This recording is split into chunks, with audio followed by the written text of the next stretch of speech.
Chasin the Racin, powered by Colchester Kawasaki. Part of the Global Moto Group, we supply new Aprilia, Moto Guzzi, Vespa, Royal Enfield, Kawasaki, Sim, Mutt and Benelli motorcycles. 3, 2, 1, and welcome back to Chasin the Racin. And tonight I am joined by the mysterious, wonderful Christian Iddon. And why mysterious? We are. You know what I mean? Yeah, you're like you just turn up now and then, and it's great. You're always busy. You're always going fast out on bikes. You are mysterious. Thank you. I love it, mate. I'm all about it. I'm feeling the energy. Now, the best thing is, it's a recurring fashion on this show is me doing the lack of homework. And lucky for me tonight, Christian Iddon is you've just blown yourself completely out the water in professionalism here. Can you just reveal that little... I brought a notepad. I love it, mate. And I tell you what, I'm going to let you, because you deserve the chance and the honour to introduce our guest for the evening. Tonight we have the man, the legend, that is Michael Laverty. The man who has done anything and everything in motorcycling is sat with us tonight. I think it's going to have our first round of applause on the podcast, I think. That was very good, that, Christian. I'm all about it, I'm mate. the build-up guy. I love it, mate. And I tell you what, like, on the way down, like, Grace, God love her, like, she's come down with me. She's been cursed with my company for the entire way. We've been stuck for like 10 hours. She's sitting in on this pod to keep an eye on us, by the way, for people watching or listening back at home. And all the way down, I'm going, how am I going to do it? Me and Brain just went into a fart. You come around the corner, Christian, you're like, oh, we're teammates. You have no idea how excited I am right now. You know what I mean? And I'm going to start this off. This is going to really set the tone now. So, Michael, first question. I love it. Are you nervous? He's a commentator, and I love this. I love it. A little bit. Who's the best teammate you've ever had? Oh, it threw me right under the bus at the first hurdle. And that's page 1. It is, yeah. There is nothing in Look, it is empty, I told you. Actually, I was disappointed you needed to write notes, considering we've been mates for years and teammates for 2 years. But Are you the first lads in history to be actual mates and teammates? Well, we'll find out when he answers this question. Can I plead the fifth on that one? Not Chasin the Racin. I'm going to answer it. So from my side, Michael is the best teammate I've ever had. So, like, you know, in racing, you've got all this, like, oh, well, let's be friends and let's work together, and, you know, it's good for the greater good of the team, and then when we're both out front, we'll just race each other. It never happens, right? Michael is that guy. Right. Unbelievable. And even to the point that, I think it was Assen, I cleaned him out proper, and I mean, like, wiped him out so hard. The glaze in your eyes when he said that. I didn't crash. I finished quite respectably in that race, to be fair. While Michael picked himself up from the gravel trap. And, I got back to the garage, and the eyes were bloodshot. You know, the veins were popping out of the head. The fists were clenched. And I was ready for the... Full Northern Irish. Full Northern Irish. All I knew was that my big conch was going to save the rest of my face from what I was about to get. And he came up to me and shook my hand, and that is the measure of Michael Laverty. Even when you've done something completely terrible to him, he's the nicest guy on the planet. Well, I remember being angry. I do remember being proper pissed because it was my teammate who took me out and coming. I don't actually remember coming over to. Was I going to? You seemed angry. I was scared. Angry, but yeah, at the same time, I always got it. And there was a slight door open. Christian was always aggressive, so you got to expect it. But yeah, it was one of those. Whenever your teammate puts you in the gravel, and we had a good race together in race 1 as well. We were pretty close on pace that day. So yeah. That's it. For our audio listeners alone, the hand gesture there was like slight. Yeah. And we're talking a fag, baby. That's all we need. He understood. There is a potential that he was bloodshot, you couldn't see, and he was looking for someone just to help him to the toilet or something like that. And you're like, oh, what a gentleman he is! My God.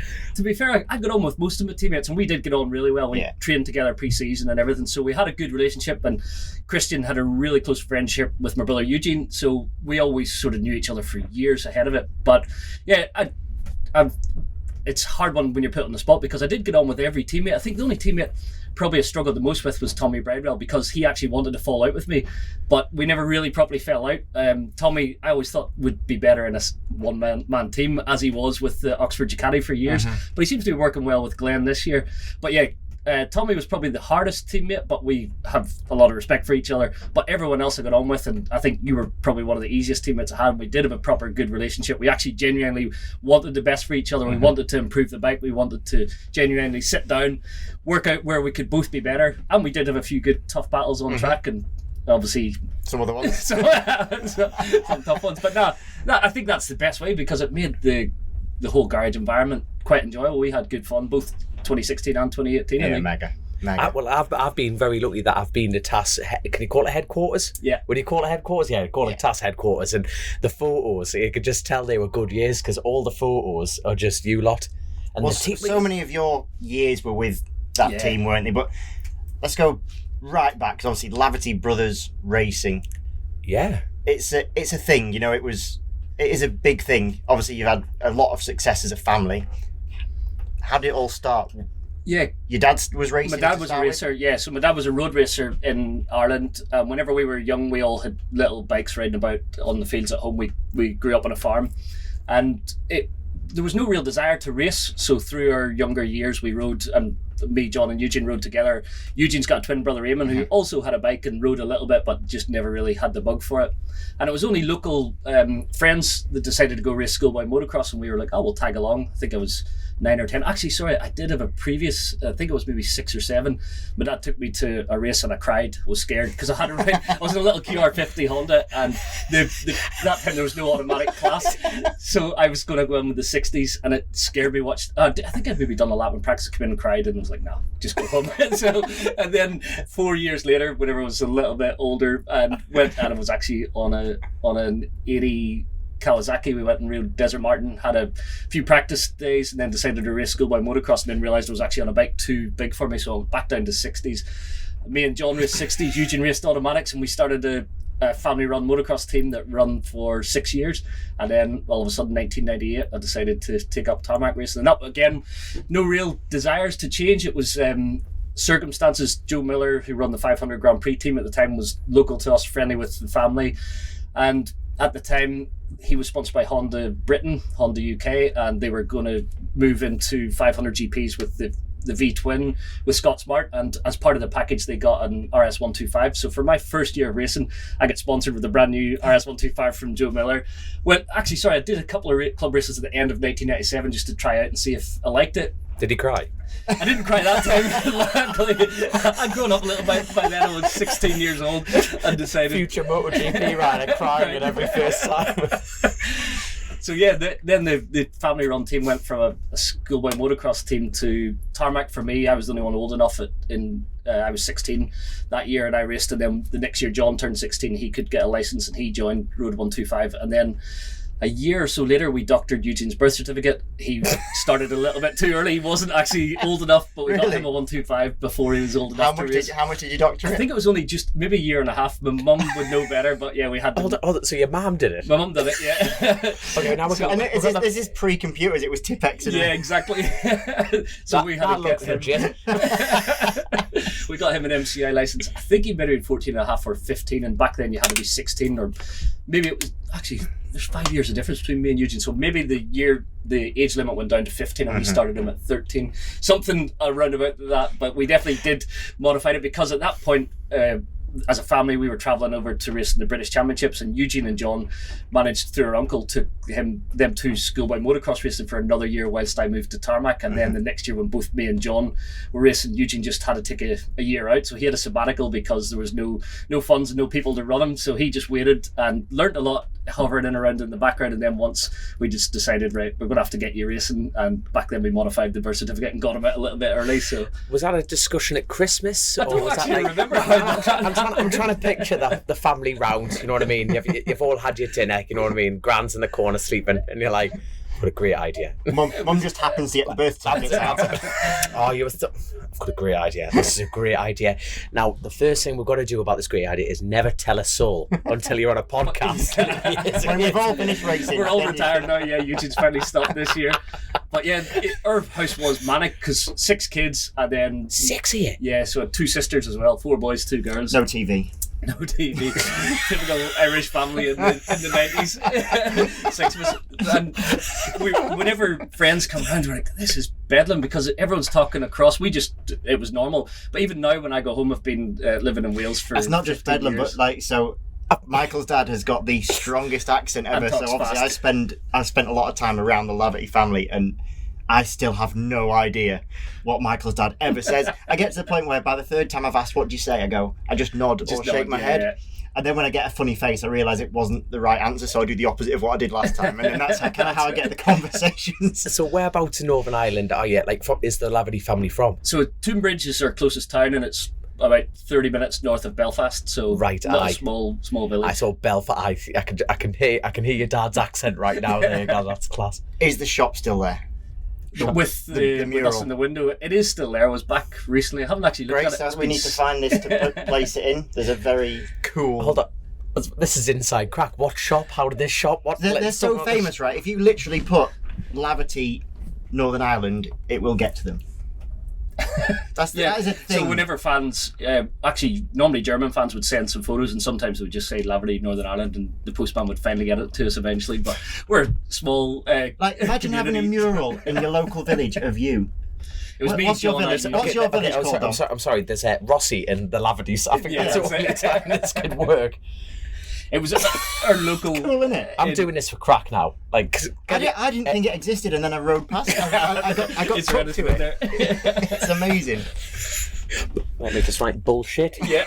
P.O. Laverty. Give it a rattle. Your dad opening the pod. This is class. Right. So what? So sorry, shop. Was that actually a shop, or was it what's? We call it Toonbridge. Toonbridge is the town name, but it's actually Toom. And to tidy up the shops that were sort of unused, then they did put some local sports people. It was me, John, and Eugene. You were going to say heroes, then, weren't you? I didn't know the word to use. He nearly did it. But then we have some heroes. Tony McCoy, who's on the other. He's a local, jump jockey. Tony McCoy, one of the most successful UK jockeys, and he's from near neighbour, family friend as well. Actually used to live down here and used to come and watch us at Thruxton back in the day. So he was on, and I'm trying to remember who else is on there. Rugby/Gaelic football player, and his name completely eludes me. That's not good, but it's nice. So they were on unused buildings to try and tart them up. To tart up the. It's cool. The buildings. You've made it when you're getting used for like when you've got a mural. We need this tartan up. Grab me a Laverty. And the sibling thing, because you have raced against each other at occasions, but probably more against John. John, yeah. Eugene, very little. When did you race against Eugene? It's very, very little. 2009, I had a bit of a sabbatical from BSB, rode AMA Superbike, and then done some wildcards on World Supersport at the end of that season. He was on the Park Algar He was in the Park Algar bike, and I rode for an Italian team. And then Sam Lowes was my teammate the last half of that year. We had good fun, but I was nowhere near Eugene. Eugene absolutely annihilated me that year. He was winning, battling for the World Championship, and I was struggling. Keenan, was he? Yeah, with Keenan and Cal. So that's on a like orange soda. Yeah. Who loves orange soda? Put that one together. Jesus, what? Like, Grace, God love, has got to put the thumbnail together, and I'm trying to think. There's no way she's heard of that. No, but when she Googles it, she goes, I can't put that on how I picture what's going to go on, you know what I mean? Like, great, clever editing. Anywho, love it. But more against John. Yeah, so that was the only season I think I really raced Eugene, and then John quite a bit in BSB. So I came back to BSB in 2010, and John had a strong 2009 whilst I'd done AMA and World Supersport. He had some good races in 09 and then 10. We did race quite a lot against each other. 11 again, and then 12 or 11 John got hurt, so John smashed into the wall at Oulton Park and broke everything. Was that on the Aprilia? No, that was on the Build Base BMW. Yeah, so he locked the front over the clay. Is it Clay Hill, the one onto the start finish? I don't know what it's called, but the crest. The crest there at the start finish, and then went feet first into the wall there, and pretty much broke everything from his ankles up to his shoulders dislocated. So he went. I always say it was like crumple zone, so everything broke on the way in. If he'd went in sideways or head on, he'd have been dead for sure. But that was probably my worst experience in racing, because when you're sharing the track with your brother, if there's ever a red flag, I always would ride around going, please don't be John, please don't be John. And this time I came over the hill, and the bike had hit the bales, and it was just like an explosion. I went down pit lane and seen my dad walking out through the pit wall to go and see him. I went into my pit box, and Pete Jennings, PJ was my crew chief, and he was like, nah, he wouldn't let me go up there because he thought the worst. So that was horrible, sitting there trying to do a debrief for 10 or 15 minutes and not knowing what was going on with your brother up there. But then actually they let me to come to the medical centre, and at that time they'd given him some ketamine to put his shoulders back in. So he's in good form. He was in good form. His eyes were rolled back in his head. So because his shoulders had dislocated and his arms had gone out backwards, and they only had... They said if they didn't get them back in soon, he was going to lose his arms because the blood flow had been cut off for so long. So they give him ketamine, put him out, and then they had a really fight to get his shoulders back in. So yeah, whenever I went to see him that night in hospital, he was ready to go on a family holiday after the weekend, and he was like, just tell my wife to go ahead and I'll come later in the week. He didn't realise how bad he was, but he was 3 months in hospital after that. Yeah, he was... But yeah, we got to it quite quick, but we're talking about the siblings, and that was probably my worst experience in racing, and that was when I was racing against John. He did come back from that. He came back to race again, just for a short period, I think more to prove to himself. So that was a split lath afterwards and stuff he rode, came back to split lath, in 2012, and then pretty much retired at the end of 2012, so he did make it back, fully rehabbed himself, and then during the rehab learnt a lot about it and decided to become what I think is one of the best osteopath physios in the sport. So a lot of the top riders do work with him. Because he then ended up working with Eugene as well, didn't he? With Eugene, with Chaz, with Tom Sykes, with Leon Haslam, with a lot of the World Superbike boys. Still, he was down with Tom Sykes this week working on him. So he does.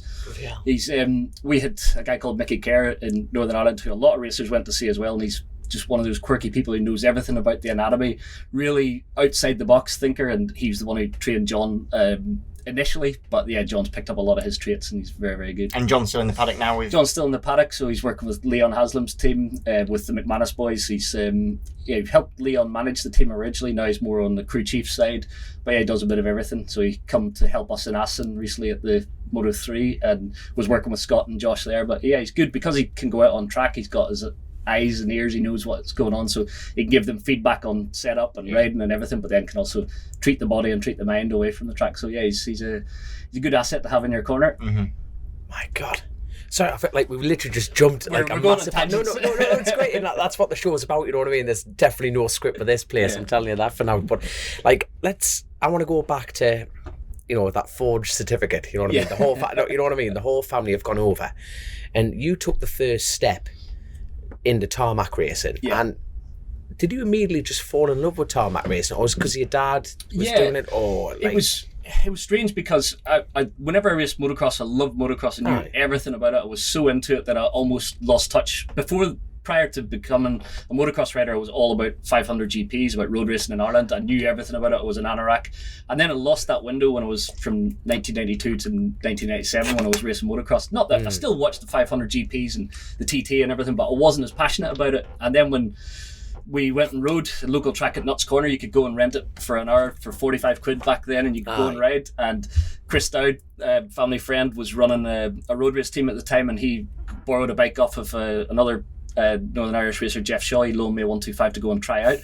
And the first day I rode it, I was bolt upright. It was really awkward on the bike, but I loved the feeling. It wasn't really the feeling of speed, because in a 125 on a small circuit like that, it's not so fast, but I loved the sensation of everything. The transition took a little bit of time. I continued to race schoolboy motocross the rest of that season, and then whenever the motocross season finished, I raced Mondello Park was my first race, then 2 races at Akadui, and I decided, you know what, I want to do this. It took a little bit of time, and then I almost just drifted away from motocross entirely, and then the bug bit, and it's funny how it happened, because I had no real desires to do it, but once you go and experience it, it is just a different thing altogether. You know, sitting back and looking at your brothers, like, was their reaction the same, or was it? It's interesting, you know, that like I'm the only one, like I've got 2 older sisters, and I'm the only one that race, and I can see, and you did the same with your dad, and same with you. You know, you look at them and go, I can see why they love it. Yeah, and that's the driving force of it. But actually, you know, you're looking at your brothers, because John came with me those tryouts, and he rode as well, but he was too young to get a race license at the time, so he initially had the bug for it, but couldn't switch over, so he had to spend another year racing motocross. But he definitely had the passion for it straight away, had to wait for a further year, and then Eugene, obviously being way too young, he had to wait even further. But Eugene always says, when you ask him about it, he thinks it was good, because taking a little bit of a sabbatical from motocross for a few years give him a real passion for it. So he wanted it so bad whenever we forged the birth certificate and got him a license and got him out there. No, it's interesting because, we always throw that term round, motocross dad kind of thing. It's like, right, you are coming to do this, and you do get a lot of that. You still do. It's just interesting how... Yeah, we were never pushed. The motocross dad thing that everyone sort of expects, because my dad was a racer, you would think that he would have brought us up to potentially be racers, but that was never his desire. He never forced anything on us. It was your mother's. Maybe my mother's, yeah. We are Tipex. We're taking the piss here, Hinny. No. She had desires on it. But yeah, even until we actually were well into being professionals, we still had no real realisation you could actually make a career of this. You can earn some money racing bikes.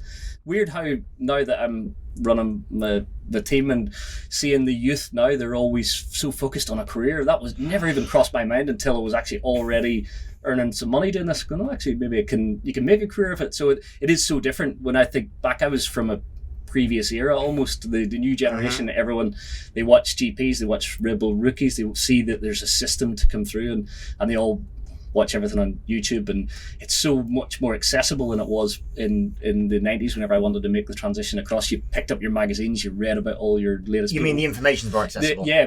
Pre-internet. So It was like whenever I wanted to know about going and racing in the British Championship, it was a big step for us to come across every week as a family, and actually how my dad afforded to do it as a working man to run three of us and get on the ferries and drive down. He would work all week. There was an engineer at home, so he had his own engineering shop at home. But then he would work until we loaded up the van. We'd drive down to Brands Hatch or wherever, and then Sunday night, as soon as the race was finished, we were rushing to try and get the midnight ferry. We'd never get it from Brands Hatch. We'd get the 7 a.m. one, and he'd be back in on the lathe or on the CNC 9 o'clock the next morning.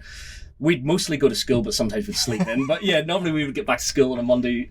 Actually, by then I was going to college, but yeah, John and Eugene would have been straight back to school. And actually, my older sister Emma, her boyfriend's Phil Marin, who's Top Rank's crew chief. So he sort of grew up with us too. What's the crack? Was also Eugene's crew chief. Was also Eugene's crew chief. Was mine as well. So whenever, actually it was a stroke of fate. Philip was in a car accident. I can't remember what year it was, maybe 2001 or 2. But up until that point, he was a mechanic, and he had his own job. But once he got injured, then he started travelling more with us on the racing side. And then all of a sudden he came up with us, essentially learning through the ranks. And then when I got my first ride with V-Trans in 2003, Philip came with me as my chief mechanic then. Then in 2004 I went to Birdie, and Philip went and worked as a motocross mechanic with Adam Lyons in Ireland, who was sponsored by Classic Glass, who used to sponsor me in the Supermotos in the winter series in Ireland. So you're Supermoto? I raced Supermoto in the winter, yeah. There used to be a really good winter series in Ireland called the P&O Supermoto series, and back then I used to race Paul Bird and Philip Neal, two people I rode for the longest in my career. I remember racing Birdie for had some really good races with Birdie. Actually, he was riding a 500 Honda 2-stroke, and the first year I was on a 250 Honda. Paul Bird? Paul Bird, yeah. I know he did a bit of motocross, but I didn't know he did Supermoto as well. Really good Supermoto rider. He won it for He was a very good motocrosser and a very good Supermoto rider. Right. Mm-hmm. Yeah, he was very good. And the series then was so good. It was well backed. You could earn some money doing it. There was P&O ferries. Used to win free ferry crossings with it, so I used a lot of those to go to race my British Championships. But those were in the winter, so you finished your racing, then you built up. Back then, we raced with trials tyres on an 18-inch rear wheel. Then people started putting 17-inch wheels with wets on it, but the trials tyres years were fantastic because it was quite a lot of off-road. It was really dirty and a lot of mud. You're racing in Ireland in the winter, so it's slippy and muddy, and trials tyres on those were phenomenal. So much fun. You almost felt like you couldn't crash because you know what a trials tyre is like. It just flexes and bends, and you were just drifting sideways both wheels. So that was the initial transition. I think Birdie was one of the first to go to 17-inch wheels, and his bikes were quite trick, but he was fast. He was hard to beat. As was Philip Neal. He rode a 500 Kawasaki at the time. I didn't race Philip as much. He only done it for 1 or 2 years when I'd started. He'd been previous to that, Jeremy Williams won it. It was a big thing, and all the top motocrossers in Ireland, Alan Morris and William Burgess, all used to do it, and then it was a crossover between the road racers and the circuit racers and the motocross riders all coming together. Irish was the series, to be fair. Like, the British Championship was probably secondary to the P&O Winter. You wanted to... Really? Yeah. Because I remember, like, when I started, it was like, my dad was like, we have to go over and do that. There was, like, McMinn, Davey Tucker, those guys were like almost gods. Yeah, David McKee. They were fast, and you had just started as I was beginning to stop. I think there was a bit of it wasn't really. We didn't race very much at all. I actually don't even remember really racing. But yeah, I loved that, and I actually got more and more professional. Then I always called him my uncle, but he was actually my dad's cousin, Seamus Laverty, who run Classic Glass. I had such a setup. He built me bikes. I had an RS motorhome to go and do it. Even at one point, I went and raced a couple of World Championship rounds in it. What was that guy that ran that team? With Steve Woodhouse. That's it. Yeah, so we went down there and done that. It was just at the period when I'd sort of run out of money running by myself in British Supersport, and I was at that time Supermoto was doing well, and I actually had considered trying to make a career out of Supermoto, and luckily I just got enough support. I bought an old Tenkata 600 and went, and that year in 2002 I no budget whatsoever. I couldn't afford to crash the bike, and I never crashed it a single time. I was racing against Stuart Easton on the Monster Mob Ducati 4 Birdie, and I was running out the back of a van. I had Phil in British Supersport. So that was the make or break year for me in 2002. And this is when Phil was your crew chief, because he wasn't a crew chief. We were operating. We had a truck and a van and a trailer. We slept in it. We drove to Holland. We picked up the bike off Tenkata. And that was the game changer because it was fast. It blew up a few times, and luckily Joe Miller paid for the engine rebuilds. Otherwise, we wouldn't have made the season. So he continued to support you throughout all this. Yeah, so he had sort of waned a little bit, and then he's in 2002 he said, "I'll buy you a new bike." So I was going to build it from scratch. And then I met Mark Hanna, who still works in the paddock now, and he had worked with Tenkata, and he was like, "Just go and buy a fast thing. Go and buy an old World Supersport bike." And fair play, Garrett did give me a trick bit of kit, and then it had WP suspension in it. I came back, and K-Tech gave me some suspension for it. Like I said, no money. They didn't charge me at the end of the year. And I remember Chris Taylor just saying, "I don't remember doing anything for you." And it was actually brilliant in those days because how little money I had to do it. And I won 3 races and had 3 second places. Out of the 6 races I finished the second half of the year, I think I finished 3rd in the championship. I remember even blowing up. Actually, my engine, I only had 1 engine.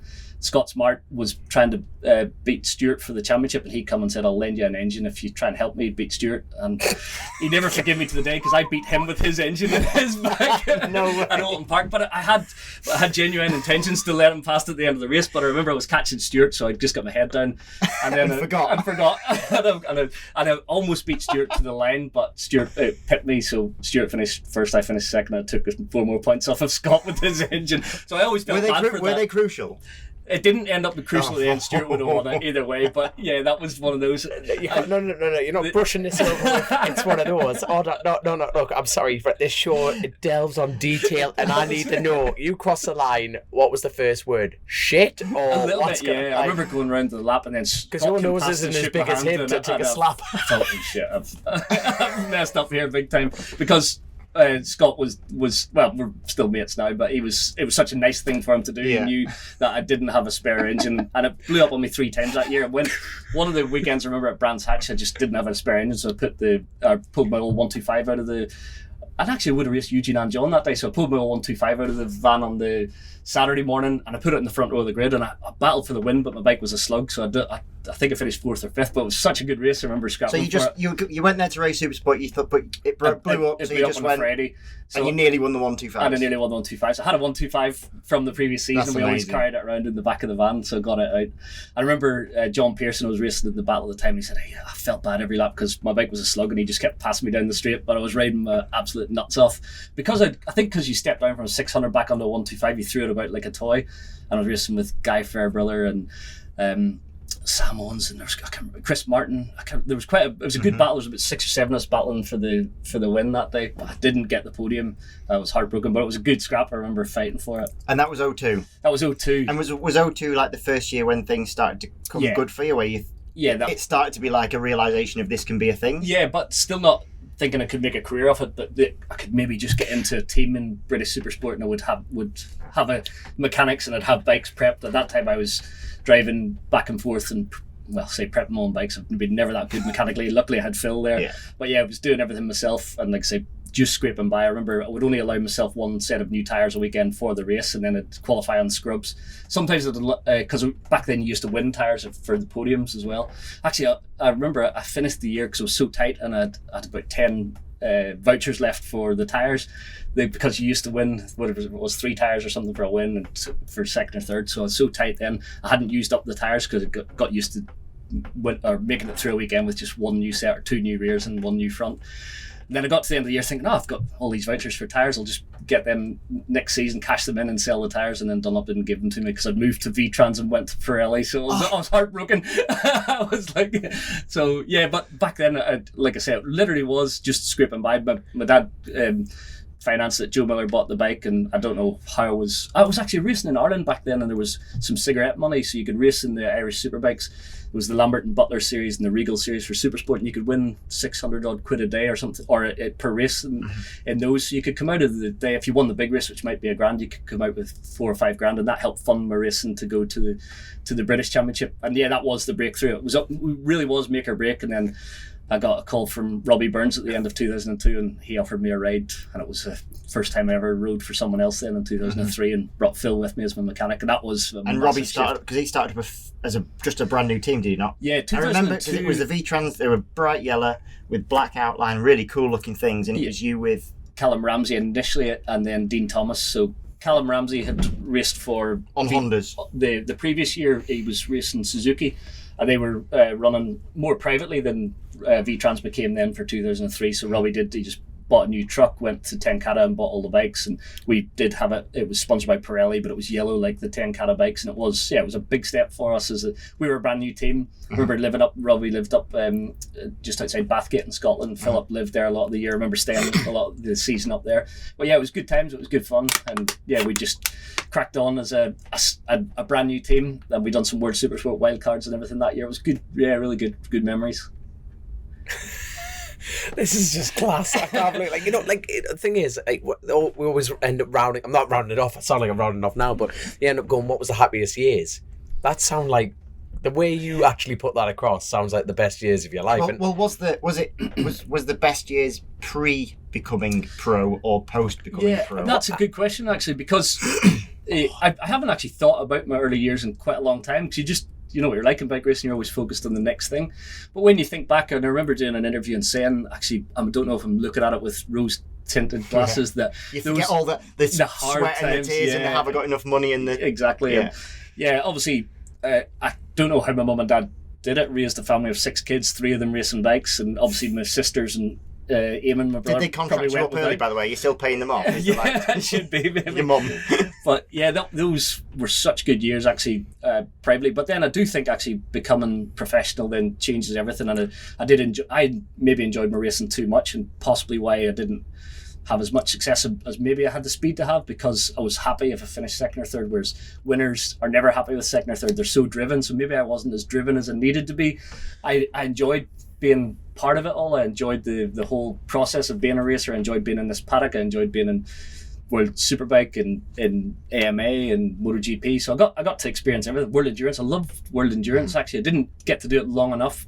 Dipped in 2014, had a couple of races with Yart and absolutely loved it. And then it was hard to do it alongside sprint racing, and then went back to it just as I was retiring. In 2019 I did it half a season. We did finish third in the world that time without doing all the rounds, but absolutely loved it. And if it wasn't for COVID, I probably would have kept doing it. It was that stop there sort of made me transition. I actually still haven't retired now. I've never announced my retirement. I just sort of moved into another arena. So I still love riding, and if it wasn't so busy now, if I stayed in shape and rode a bit, I would, if it was a free weekend or there was a free bike this weekend and I was still in shape, I would come and race Thruxton, but I'm not in shape because I've been 2 years. Even you stood in for, I can't remember who it was exactly, because it was a year when I had about 10 teammates, but you came back and I was the late Keith Farmer in 2019. Was it Keith you stood back in for? At Snap and beat me? I did, yeah. He came back, sat on the couch, came back, I was the big all singing, all dancing. There's you, chin-ups and ribs and everything. He's been too kind. You were slightly injured, so Knockhill weekend. He is actually the world's nicest teammate, isn't he? He is, I told you. You're essentially a cripple, don't you worry about it. So.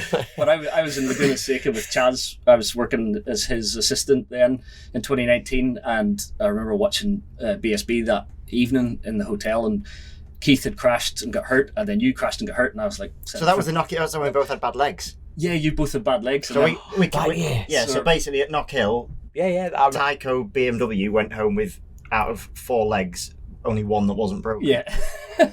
basically. That's mental. So I remember messaging Philip going, right, I'm getting my leathers back out again, because I was still helping a little bit that time. Whenever I had a free weekend, I'd drop in with the Tyco boys and try and do a bit of spotting and stuff. And so I came that weekend at Snet. I had a good, considering I hadn't rode top 5, I think. Yeah, I hadn't rode the bike at all because it was a new model and I was fast, but and that would have been the Gen 3, that.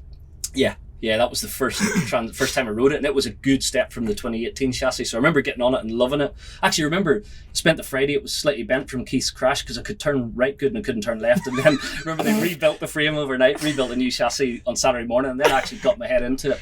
I think I didn't make it to Q3, but I had a good race in the top 10. I remember looking back at pictures, and I was battling with you and Jason O'Halloran, and I remember going, bloody hell, actually, the next year you two were battling for the championship. Was going, actually, we weren't too shabby considering I was a part-timer.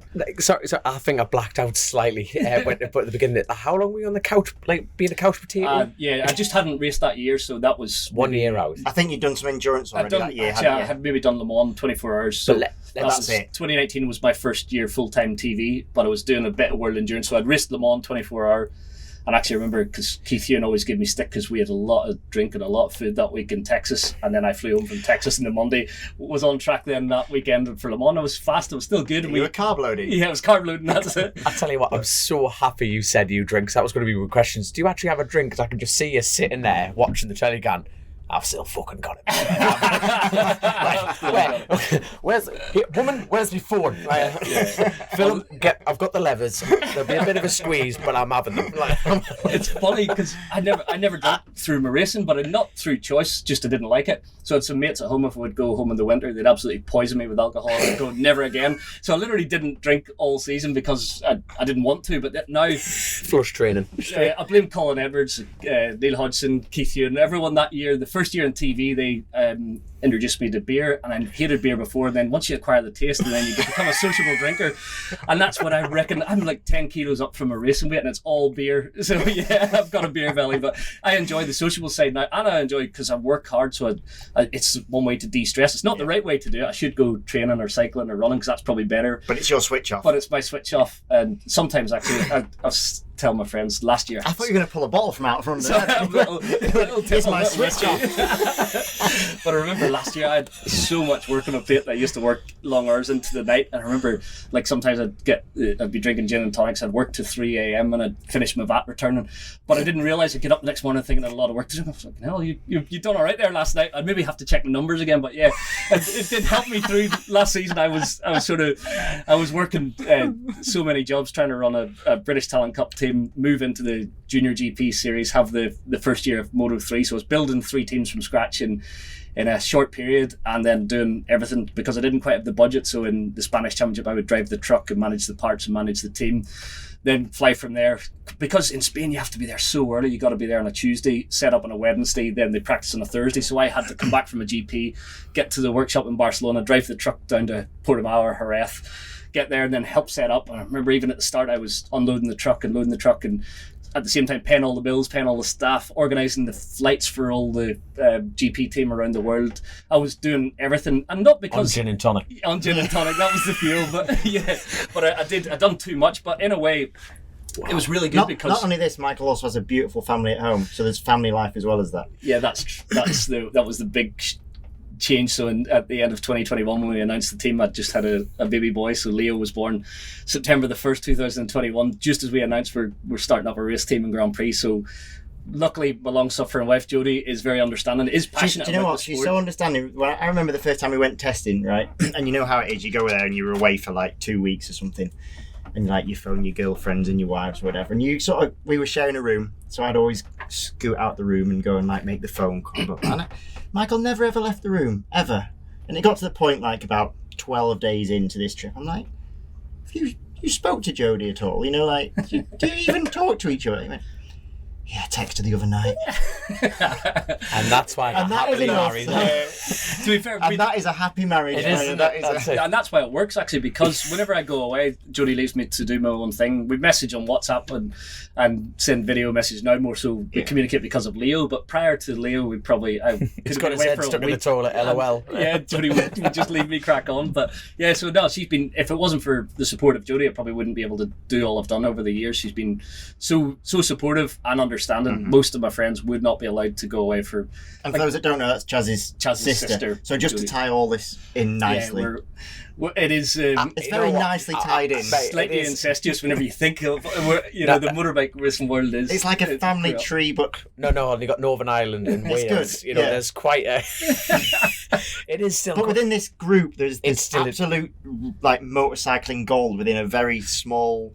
Yeah, I think we all sort of grew up together, learned off each other. His lap times are going to be great. You know anything about it? What, Leo? Bloodline of the Davies, as well as the Lavertys. Jody's saying Leo's not racing, but we do live on a kart track. I was going to say they live on a kart track. So I think keeping away from... So Kinsham Raceway is the family business of the kart track that Chaz grew up on. So Chaz's dad built this is a side story, but Chaz's dad built a kart track from scratch by laying bricks. Originally, it was breeze block. It was actually. And you'll know how many thousand breeze blocks did he lay by hand? I should know. A block at the minute. That's an expensive track. He literally just set two in his field. Yeah, it was originally it was a field. It was a grass track like Bone Shaker karts. Then he laid it with breeze blocks. Then finally tarmacked it. So yeah, that was the family business that Chaz grew up on the kart track there. And then it was mini bike races, and it is still a functioning kart track and practice track now. Are you and Chaz like the same age? I'm a little bit older, so we did race together 125s back in the late 90s when Chaz started. 2000 and 2001, I'd raced Chaz, Casey Stoner, Leon Camille, all 125s in British Championship. And then, as you touched on, you then started to work for him as a spotter later on. Yeah, started to do it as my career was sort of winding down. I actually done it a little bit in 2015 and 16, and then done it more, and then become his full-time gig. Then I was a spotter and rider coach in there for Chaz in his factory Ducati years as well. And then took a fancy to his sister. That was a long time ago. Yeah, so me and Jody got together in 2002. Actually, was the year talking about everything sort of changed for me. So the good year. Yeah, that was a very good year. And then Jody, we've been together. We got married in 2014. But yeah, Jody's been there throughout. So I never raced Chaz much after that. The same that 2009 year I said about racing Eugene. Chaz done a few wildcards for Triumph and World Supersport. I remember having a battle with him in Imola and a couple other places. But yeah, after that, I never shared loads of tracks on supermotos and motocross and pit bikes, but never really raced Eugene or Chaz after that. So yeah, but yeah, it was a good time growing up, and like I say, the intertwiningness of it is there's a lot of crossovers with Philip then becoming. There's nothing blood to blood, but it just seems a little bit funny. Yeah, exactly. Yeah, nothing blood to blood. But it's all a small circle. But yeah, I think Philip went on to becoming one of the best crew chiefs in the world. Works so well with Tarmac now, and I think I'm proud of. I was part of Philip's development. We worked together all those years. Then he went on to work with Eugene, then Sam Lowe's, and on and on. So yeah, he's having a lot of success now with Tarmac, and he's one of the best. And then Chaz's career had a little hand in that as well throughout. Then Eugene as well. I did do a little bit of rider coaching or spotting for him before John became his full-time one. So when I was at World Superbikes, it was funny because I was working with Chaz, but also dropping in to see how Eugene was going. And so yeah, it was all close knit, but those were good fun times as well. So yeah, I've done a little bit of everything in motorbike racing through all the years, and loved every minute of it. I tell you what, like I want to go back a little bit and talk about, your focus within the sport, and you literally sat there and just went, I wish I focused a bit more. You said you enjoyed it, and I think it's a very healthy and a good way to approach it. Like I enjoy being part of the scene and everything, but do you regret not having that bit more? Where do you think your life could have been? It's interesting because you glazed over there and you were like, I just wish I did this a bit different. Yeah, but I don't think it's in my makeup. So it would have been taking me too far away from what is comfortable, what I enjoy. And looking back, I don't think it would have changed my life a lot. Yeah, if I'd have won a British Superbike title, it was what I was really driven to do. But there was probably 1 year I could have done when my teammate Tommy Hill won it. I had a really good bike that year in Swan Yamaha. To be fair, that was maybe one of the regrets in my career that I didn't stay with SMR with Sean Muir for 2012. I moved to Honda because that package, I could have maybe won a championship if I'd have stayed there. But yeah, the second half of that year, things clicked for me, and I felt at that time I was the fastest rider in BSB, so I had to give up wins to help Tommy, or was supposed to.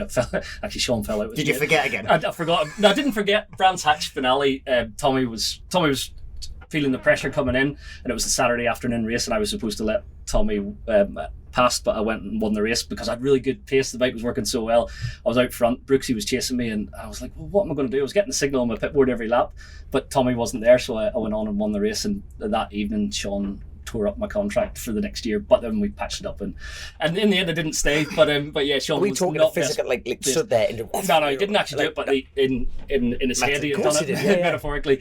But I went around his motorhome that night and apologised. Said, what was I supposed to do? So that was obviously you get a little bit of team orders in racing, and I had completely wanted Tommy to win that weekend. I was genuinely happy for him the next day when he did win, and I did help him in the last race, the Hopper and Tommy. So I had the best view in the house. I sat shotgun to Tommy all race long, the final third race.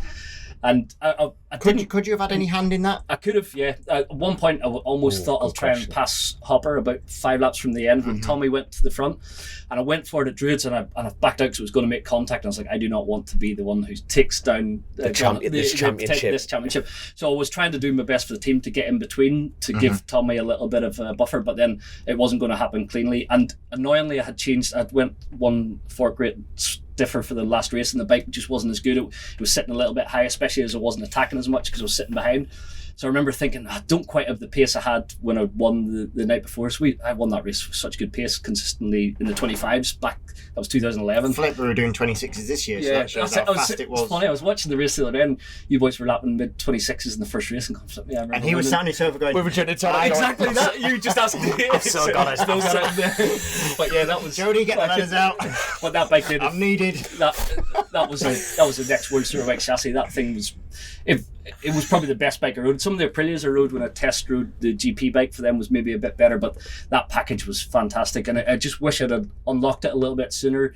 I unlocked it at Cadwell Park when I decided to turn off the anti-wheelie, and from Cadwell Park to the end of the season the thing was an absolute weapon. I loved it, and then I left. The rules did change the next year. All the electronics disappeared and I went to Motec, so you took a bike that worked good on Morelli and you had to adapt it to Motec, so maybe it wouldn't have been as successful as, hindsight always makes you think. But yeah, that was probably a big mistake looking back that I didn't stay put with Swan Yamaha then. And is that one of your biggest racing regrets? Maybe, yeah. But then at the end of the day, it led to getting a MotoGP opportunity. I was going to say, so this was pre-MotoGP. Yeah, that was before MotoGP. So from 02, things progressed pretty quickly. You did a stint in Supersport with the Vitrans. You went to Superbikes for a year, then dropped back. I'd one year with Monster Mob, Ducati and Supersport. I rode the 749 for Birdie, and that was my first year with Birdie in 04. Then Stobart Honda I was a rookie in Superbike in 05. I raced Stobart Honda 05 and 06. And that was a 3-rider team. Was that three-rider team? Me, McWilliams and Gary Mason in 2005. That was my first year as a rookie. Actually, I put it in the podium a couple of times. And back then it was hard because you had the tyre war as well, so you had to have the right Dunlops on the day. And in the mid-season point, I was coming good. Unfortunately, I got hurt at Silverstone, so my water pipe blew off at turn 1, and I high-sided, and then I slid down the track, and unfortunately the water that came out of my bike took down Ben Bostrom and Carl Harris behind, and Carl Harris's bike hit me here, just on the side. I've got some photos of it. You can see the bike coming, and just where it hits me, and it looks like Exorcist that my head spins that way, and my arm spins out behind here. I never broke anything. I was quite fit at that time. I was quite flexible, and I think that helped me. So I got away with just a massive hematoma and a lot of internal bruising. But I wasn't the same again for a long time. It took me until the whole 2006 season. I struggled. I was teammates with Michael Rudder, stayed on Superbike with Birdie, but I just didn't quite have the same speed as I had as a rookie. And then I went back to Supersport in 07, and that was my first year with Philip Neal with the Taz team. We won that championship, and then I went back to Superbike after that. So that was my only dip back to Supersport, but we delivered a British title, my only British title. So yeah, that was... but at the same time, that was when British Supersport was the exact same as Superbike. The quality, the class, the riders, everything, you know what I mean? I got it a little bit easier though. That year there was an exodus, so my brother Eugene, Cal, Leon Camer, Tom Sykes all went to World Championship. So it was still tough. We were doing similar lap times or better that year, but there was that exodus of the next crop of British riders. The fast guys had all just moved on. But it was, you think of those years, in 05 when I was a rookie, me and Jonathan Ray were rookies together in Superbikes, and actually I had some good races with Johnny that year. We both went up together. We rode similar bikes. I remember he took pole at Mondello, but we raced together. And yeah, we had some good times back then. But coming from Northern Ireland, obviously I wanted to beat Johnny and he wanted to beat me. But you look back and go, I remember being so annoyed when Johnny beat me at times. But then you look at the career he's had. So I just go. At the time, he was just that kid that's from down the road. Exactly. Yeah. Wanted to beat him so bad. But now I look back and I go, you know what? That I was even at his level for those couple of years then is a proud thing, because Johnny is, in my opinion, the best Superbike rider well, he is in stats, the best superbike rider there ever is. And if he had got a MotoGP shot, could have been one of the best we've ever seen. So, yeah, to look back into those couple of years racing Johnny and be frustrated that he came out on top a little bit more. In 05, I came out, when we were rookies, I think I came out on top a little bit more than him. But then the next year, he went to the Red Bull. Honda was a bit more factory, and he did win some races. He took the step, and I was struggling that year. But yeah, that was a tough year because I couldn't get back to the speed I'd shown in 05. But then the reset, the come back to Supersport, and then I got up to BSB again with the Taz team. It was weird because at that time, American racing was so good. You could earn so much money, and I won the Supersport. I went over there and I got offered a decent contract with a lot of money. And I said no to it because I was like, no, I want to race BSB again. So I stayed with Relentless and raced BSB. It was their first year in Superbike. The bike wasn't that good. I had a tough year again. And then 09, I was like, you know what, I'm going to America. Chaz was over there racing, so I went. And the team I was supposed to ride for collapsed in January or February. So then luckily Celtic Racing, Barry Gilson, and he had run Chaz previous and Alistair Seeley before that. So he got me over and we just raced. He didn't have the budget to do the full, because travelling across to the west coast to the California rounds costs a fortune in diesel and whatnot. So we raced all the east coast. But that was good fun. So Chaz was racing for Aprilia that year. He had been attacked Kawasaki, then went Aprilia, the RSV, the old Millie was eligible for Supersport with some weird rules, and I was racing a super stock 1000 Suzuki in the Superbike class. So it was a stocker with standard wheels, standard discs and everything, but I did put it on the podium there at Road America with Matt Mladen and Ben Bostrom stood between them.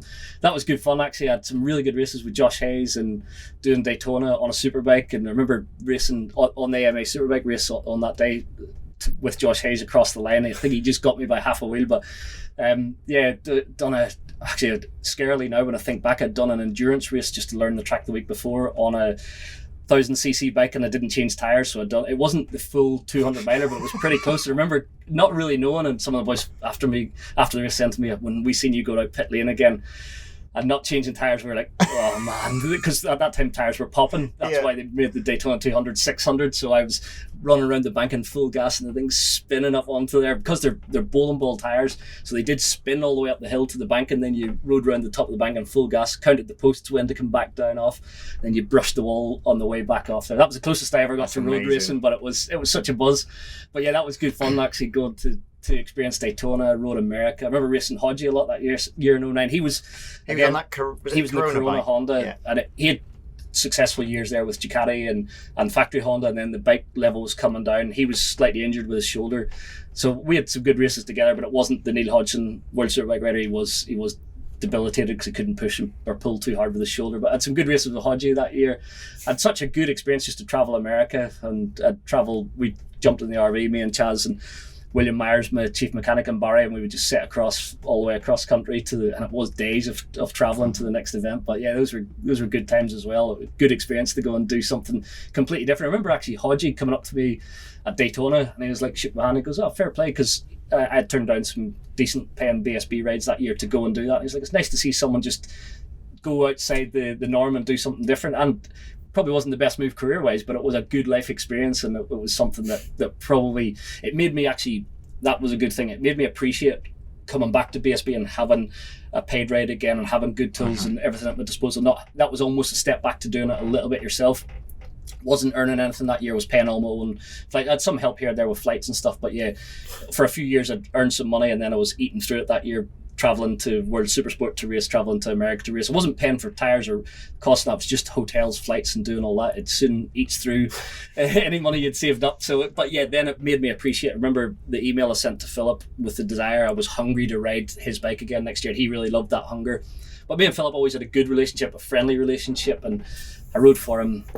I can't remember exactly. I rode for Birdie 5 years. I think I rode for Philip 6 or 7 in my career. So two people that I raced against in Supermoto and then raced for them for so many years, and always had a good relationship. I think that was always a nice thing, that was always welcome back. So if I was available and I spoke to them, they were happy to have me back. So I guess that's what you take pride in, that people, the relationships you build. Which is the measure of you more than... Well, thank you. But yeah, I guess... I mean, you wouldn't answer the first question of who's your favourite teammate, but who was your favourite boss? Birdie or Philip Neal? That's a tough one. But I actually had a really good relationship with both, to be fair. Oh, God, bollocks. Answer the question, man. And some arguments with both. Yeah, some arguments with both. Me and Bertie we only really had one proper argument, and it was over Eugene. So in what year was it? I can't remember if it was 13 or 14 in MotoGP, but the Assen weekend, it was 14 because Brock was my teammate, so it was the second year of MotoGP.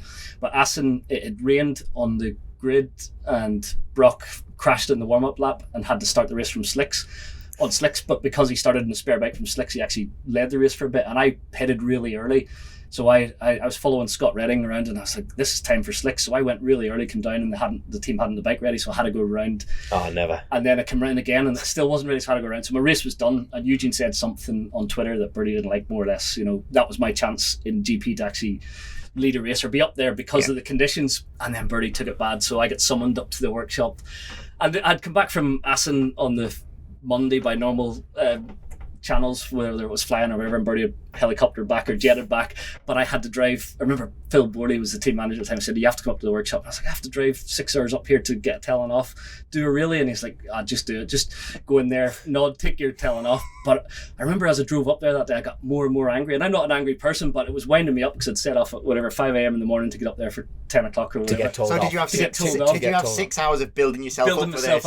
So I remember Bertie, we sat down at the table, and it was just me, Bertie and Phil, and Bertie was like, I'm not going to go mad, and I was like, let me stop you there, Paul. And then I went into him, and I was like, actually, that's not me at all, but I actually give him 6 hours give of him rage. barrels, both barrels, and it didn't go well. Actually, I got myself sacked by the end of that. So Bertie, but at the end, Bertie actually got up and walked out of the room and said, basically, that was it, done. And he went, and I was like, I said to Phil, what have I done? And he was like, don't know how you're going to get this out of this one. But Bertie went and got his hair cut and left me there stewing for a few hours. I don't know exactly what went on. But then when he came back, we shook hands, we made up. And actually it was good because I think he had more respect for me after it for doing that, because I never would have stood up. I was always mannerly and polite and never really stood up for myself maybe when I felt. And I still look back and I was in the right because I hadn't done anything wrong. Wait, was your brother? My brother had said something. I hadn't said anything at all. So I felt that I didn't deserve a telling off, and so I give him both barrels back. Can't actually remember what all I raved at, but I wasn't happy. But actually, me and him had such a good relationship after that. And then he offered me the most money he ever offered me to come back and ride for him for BSB the next year. But I didn't because he already had Shaky and Stewart, so I was going to be a third bike. And I thought, you know what, I went back to Taz again, they had just switched to BMW, and I went and rode the Tyco BMW. But yeah, that was a transition back from GP. But yeah, you say that again, Bertie wasn't happy that I chose Philip over him, so the two of them had a bit, and they had rivalry as motocross riders in the past and then rivalry as team bosses. But yeah, that's an unfair question to ask who was your favourite, but I had a lot of respect for both and still do for what they've done for the sport and the support they've given me through my career. I wouldn't be sitting here without them backing me at such an early. What's your question? I've got a cracking question. So right, that's your phone there. Paul Bird and Philip Neal both offer you a job on the current bikes for the grid tomorrow. You've brushed off the levers. Which bike would you hop on? Well, I think it's a no-brainer. You'd go in the Ducati, wouldn't you?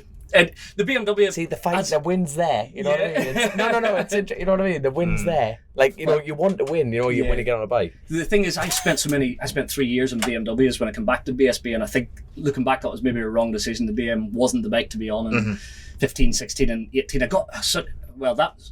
Actually, when I look back, my regrets are 2017 when I rode for Raceways, the McGams Yamaha. Yeah. Their first year in BSB. When it was the black bike. The black bikes, me and James. So that had the potential to be so good, but it was such a horrible season. It was the most head scratching I ever done that I couldn't find answers, and I was like, I've lost it. I haven't got it. And I remember actually the team asked me to go and see a sports psychologist because I talk openly with my riders about the help you can get, but I always felt strong mentally. But I remember the team.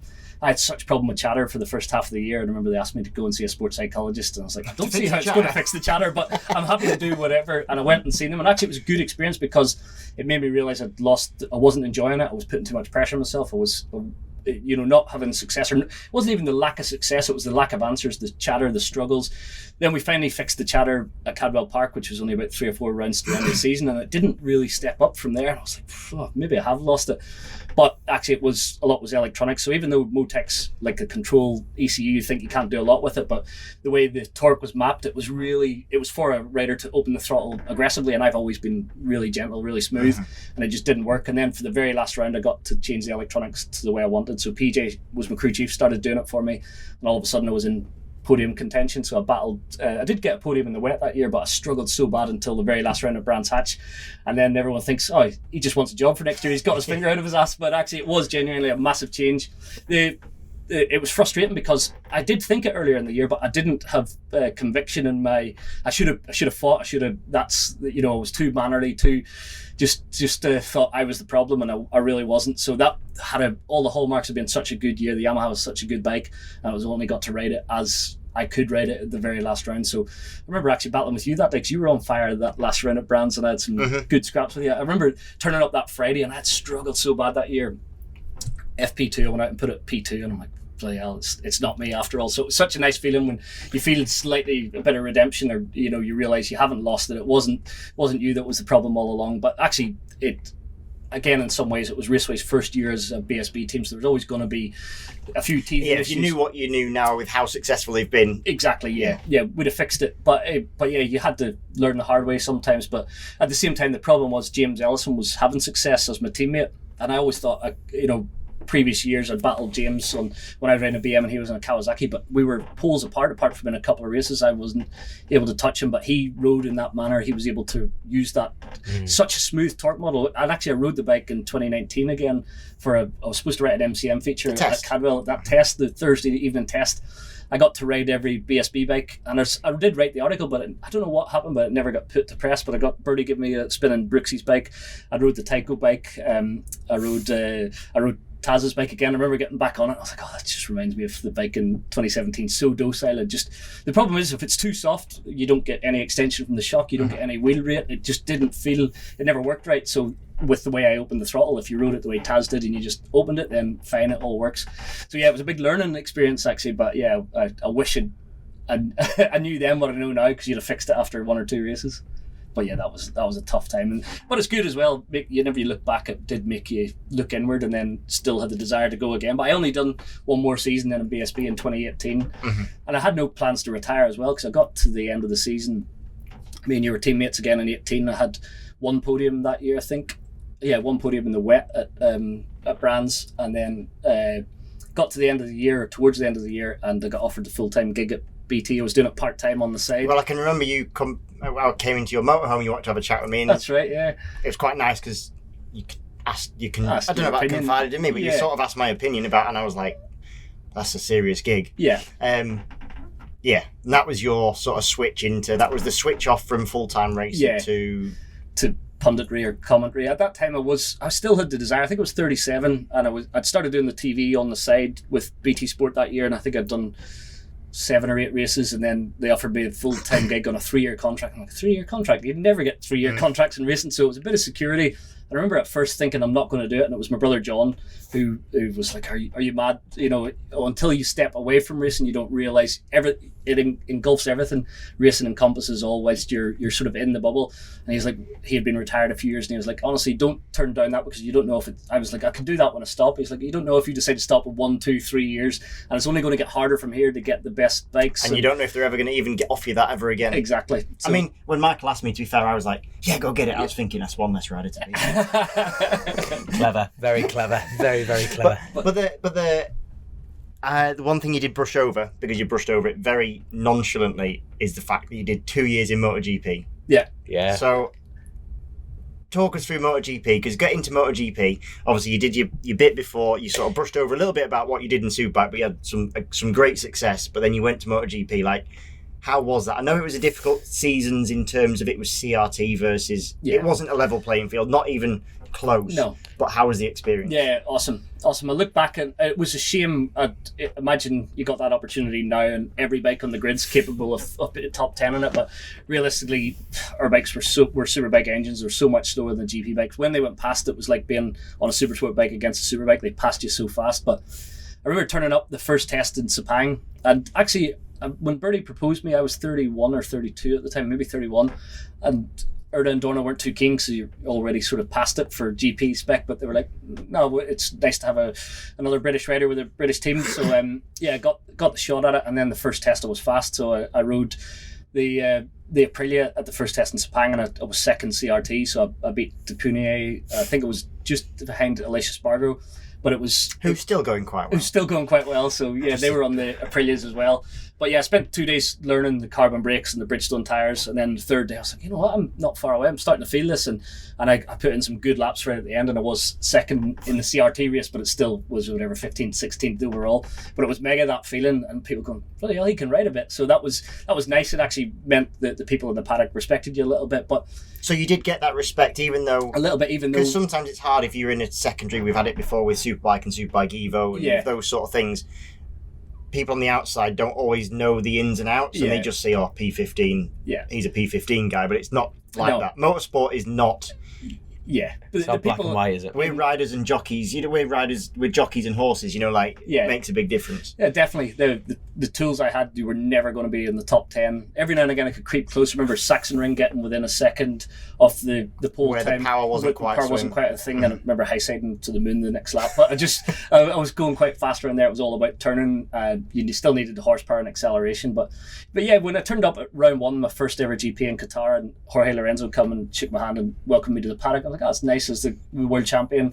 I didn't expect it. Same Valentino Rossi come over and say welcome, and just to introduce themselves. And at that time, you looked up to your idols, your heroes. It was nice just to be seen as a peer on their level. But then a year and a half in, and it just becomes, you become one of them almost. I know it wasn't at their level because I didn't have the machinery or tools to even give it a go, but it was a good experience.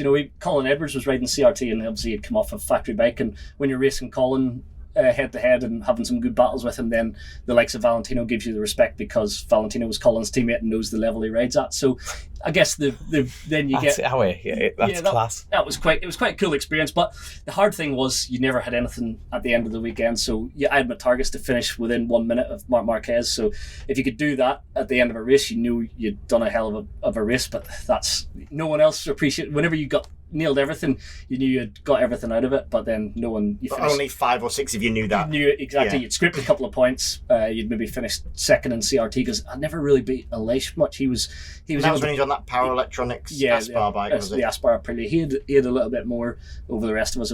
Colin got the FTR chassis working really well and started beating him for a period. That was the MGM bike. But generally, Aleix had everyone in CRT covered by a little bit, and then he got the MGM CRT sort of spec. It changed from CRT to, I can't remember what they called it that year. So it was, you had slight dispensations, but it was a Yamaha with an FTR chassis type thing they built. But yeah, it was in that transition phase, and then the next year, 2015, when I come back to BSB, it was Aprilia MotoGP test rider, but that upset the BMW, because I'd done a wildcard that year when Melandri was full-time Aprilia rider alongside Bautista. You did one round, didn't you? I filled in. So the year Melandri got dropped because he was really struggling. Every time I would test, I was faster than him on the test bike. So they were like, right, we need to get rid of him. So he left, and I was see the smile on his face as he's coming in to hell. And that was actually another time I got to race Eugene that weekend. So I went to Sachsenring. He was riding the Aspar Honda, and I rode the factory Aprilia. It was still a transition bike from CRT. It wasn't a full prototype, but it was good. It was probably the best GP bike I ever rode. I had a good weekend battling with Baz, and Loris Baz was there on the Yamaha, Colin, Eugene on the CRT, Nicky Hayden, Oyama. It was one event, but it was good. It was quite different to my test bike, which was annoying, so it took a bit of adapting to Marco's bikes. But that weekend I was working with Diego Gubalini, who's Fabio's crew chief now, so I had a good crew chief in there. That was a nice experience, and I was so close to getting the ride to continue, but Stefan Bradl just lost his ride, and the summer break happened. So I done the one. I remember because Aprilia were offering good money then, and I remember speaking to Philip, and he was like, if they're paying really good money, then I'll let you go type thing. And then Bradl became available, and all of a sudden it left me as test rider. It was those sliding doors moments I could have got. I probably would have only been half a seat. No, actually, Bradl got to ride the next year, so he stayed on. So you could have had basically. I could have had a factory. You could have ended up doing 4 years. I could have ended up if it had cut the mustard. But every time I tested, it was good. I remember that was one of the proud things I did at Sepang the pre-season test, it was the Bridgestone to Michelin era, so we had a test on Michelin tyres, but the first day was on Bridgestone, so I went out with a new crew chief and he was like, can you just go out there, we've got some new electronics program that's self-learning, can you build up like roughly a second a lap? And I went out and I think the lap times were 2:02s or 3s I was doing, so I went out, my first lap was a 2:08, 2:07, and it was like bang on a second every lap, and he's like, a robot couldn't do that, and I was like, bloody hell, I did. I went a second every single lap, and my last lap was a 2:02.5 or something, and that time you needed to get into the 2:01s maybe, but that was on Alvaro's bike, and he had quite a weird setup, but yeah, it was good, and I was really close to his pace on those 2 days testing after the official test finished, and then I rode the Michelin tyres for the first time, and the feedback was quite good. I remember going out and I rode about 5 laps, and I came in and said, something weird happened with the front down into turn 5, and I was like, I'll go and try again. I've done another 5 laps, come in the Michelin boys are going, you're right, there is something weird about 5 people have crashed, please go easy down into there. But it was just like everything was set up for Bridgestones where you really had to hammer the front tyre, and the Michelin tyre couldn't take it because it was softer carcass. It was just it just didn't have the grip. It had too much grip at the rear. The Michelin had a load of rear grip because they had a lot of front end crashes, didn't they? And a lot of front end crashes. So I think the rear overpowered the front, so you leaned in or you threw it down the hill into that fast left, and it just felt so strange. Pushed the front and folded, and everyone crashed that morning. So I got away without crashing and give them some early feedback that obviously didn't total a factor of failure. But yeah, that was a good experience actually being test rider, but it was hard because I was racing BSB, so I'd do a BSB weekend on Pirellis with no electronics, and then I'd go ride a full electronics bike and try and develop the electronics, because they were writing all their own ART electronic system for the GP bike that year. It wasn't all the Morelli unified system then, so we were doing some really advanced electronics on a Monday, Tuesday, Wednesday at Mugello after I'd just finished the BSB weekend, and I had to perform some miracles to actually make the flights to get to those tests. So I remember Donington Park, the round 1, I had to leave my car up at the services and get someone to take me on a bike to get to my car to get that night flight from Heathrow or something. So Philip was never too happy. Philip Neal, that was my team boss. He was like, what you're doing there is taking away a little bit from your BSB efforts. And I had, do you think it was? Yeah. I didn't think it was, because I used to turn up on the Friday and try my best to be up at the front on the Friday, and if I'd done that I was like, well, it doesn't take me long to adapt back, does it? So I would have that to prove it. But we had a tough season that year, me and Tommy Bridewell. It was hard. That was the first year for the team with BMW, and took until the end of the year. We had a few breakthroughs, and I won the very last race of the season. I saved the best for last, but yeah, contract time again. There's a little bit of a thing going on here, isn't there? But actually it was maybe and that's maybe another critique of my career. My crews would maybe say I was always chasing the perfect bike, so I was always analytical and always working, chasing that perfect setup. But I still could ride a bike that wasn't perfect, but I did always work towards it. So that year, whilst the bike wasn't too easy to ride, I struggled. And then at the end of the year, we got a new Sutter swing arm, got the electronic style so much better, and then I turned up at Assen and stuck it in the podium. Silverstone stuck it in the podium, put it in the front row of the grid. I think actually maybe 2 podiums at Silverstone, then Brand's 2 podiums there. So the last 3 rounds of the showdown, I was podium every weekend, and then won the very last race. So it was a step forward. It wasn't just contract time, but I did renew again with in 2016 then with BMW. What I find interesting there though is how you just said how analytic you are. Like listen to all these fantastic stories. It's almost like I was leading up to the question of, would you say you're a naturally talented rider, or would you say you've worked very hard for it? And that last comment kind of threw me off, because it's like you're actually you're not just getting on a bike and anything and riding it. You're very. I did have an element of natural talent, that things came easier than, say, my brother Eugene. Eugene was the complete robot, so he was so analytical. He rode in a mechanical fashion, if you like. So if he understood how to ride a bike, he would ride it that way, whereas I could feel it more, so I had a natural feeling. So I did have an element of natural ability, which sometimes you rest on a little bit too much. So I always think back of my first ever season, 1998, racing. Back then the Irish Championship scene was strong. The 125 series, you had Phelim Owens and Robert Dunlop, people who were winning the British Championship. And my very first race weekend, I turned up and put it in pole position as a brand new rider, and these guys were heroes that won everything. So I was like, actually, whenever you can do those type of things, you realize actually you have a natural sort of a talent that makes it a little bit easier to do certain things. But then the know how to go to the next level, that's where you have to really work at it to find that next little step. Is that just a circled question mark for all time? It's like, you were talking, who was the rider you were talking to, CRT, who was just pipping you? Alicia Spargo. Yeah, and you were saying he was just that little bit more, and you think, can you round off what that That's a good question for the pair. Can you round that off? Like, what is that little bit more? What's the backstory to that?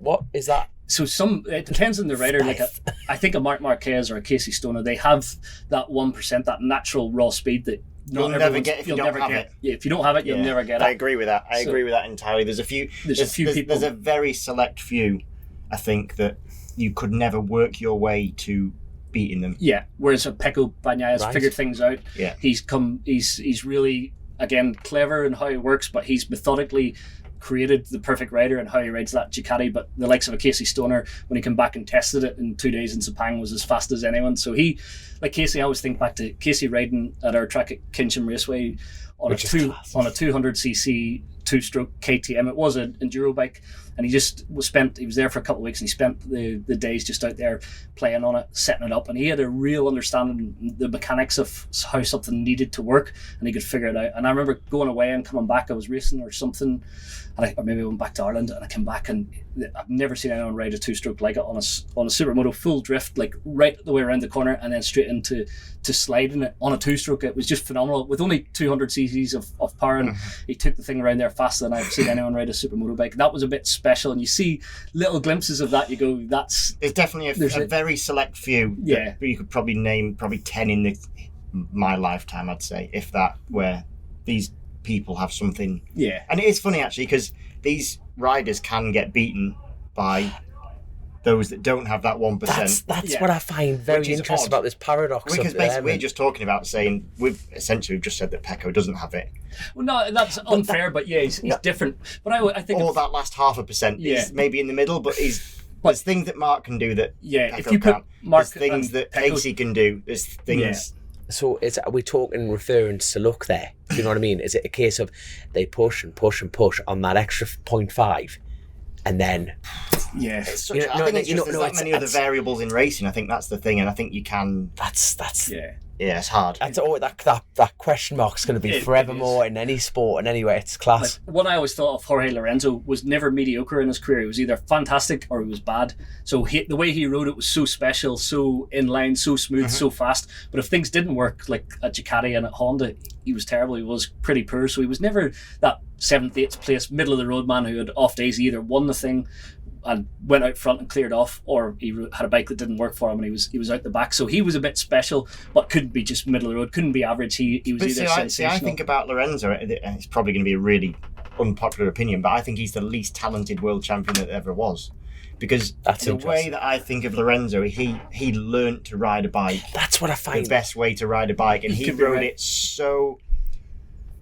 Bike racing is actually quite a finite skill. So the more it's off-road, the less of a closed skill it is, the more open it is. Yeah. The more you take it tarmac based, actually the more closed of a skill it is. The skill set's much smaller. Yeah. You need a much smaller skill set. I don't know if I explained that the right way. Yeah, like if I think I was never going to be a professional motocross rider, but I could make it to be a professional and earn a living. Johnny Ray said the same thing. He was quoted for that. Johnny was good though. But even he quoted himself in an article saying, "I'm a failed motocross rider." Yeah. How long got to? You see the videos, see what that lad could do on a cross, and you think, "Excuse me, what? Yeah. You're a failed motocross rider." It's interesting. I do think you can learn to be fast on a tarmac based bike way more than you could ever learn to do it on you have to have the feeling natural. When you watch the top motocross riders in the world, you couldn't learn that. The way Jeffrey Herdings rides through the section, it's just so basically just to quantify what I'm saying about Lorenzo, because I'm not calling him shit, because that is definitely You're stupid. having a go at it though. I'm calling the shit. He wants 10 grand. Someone please back me up. But my feeling is the way he rides and the way he learned to ride a bike is he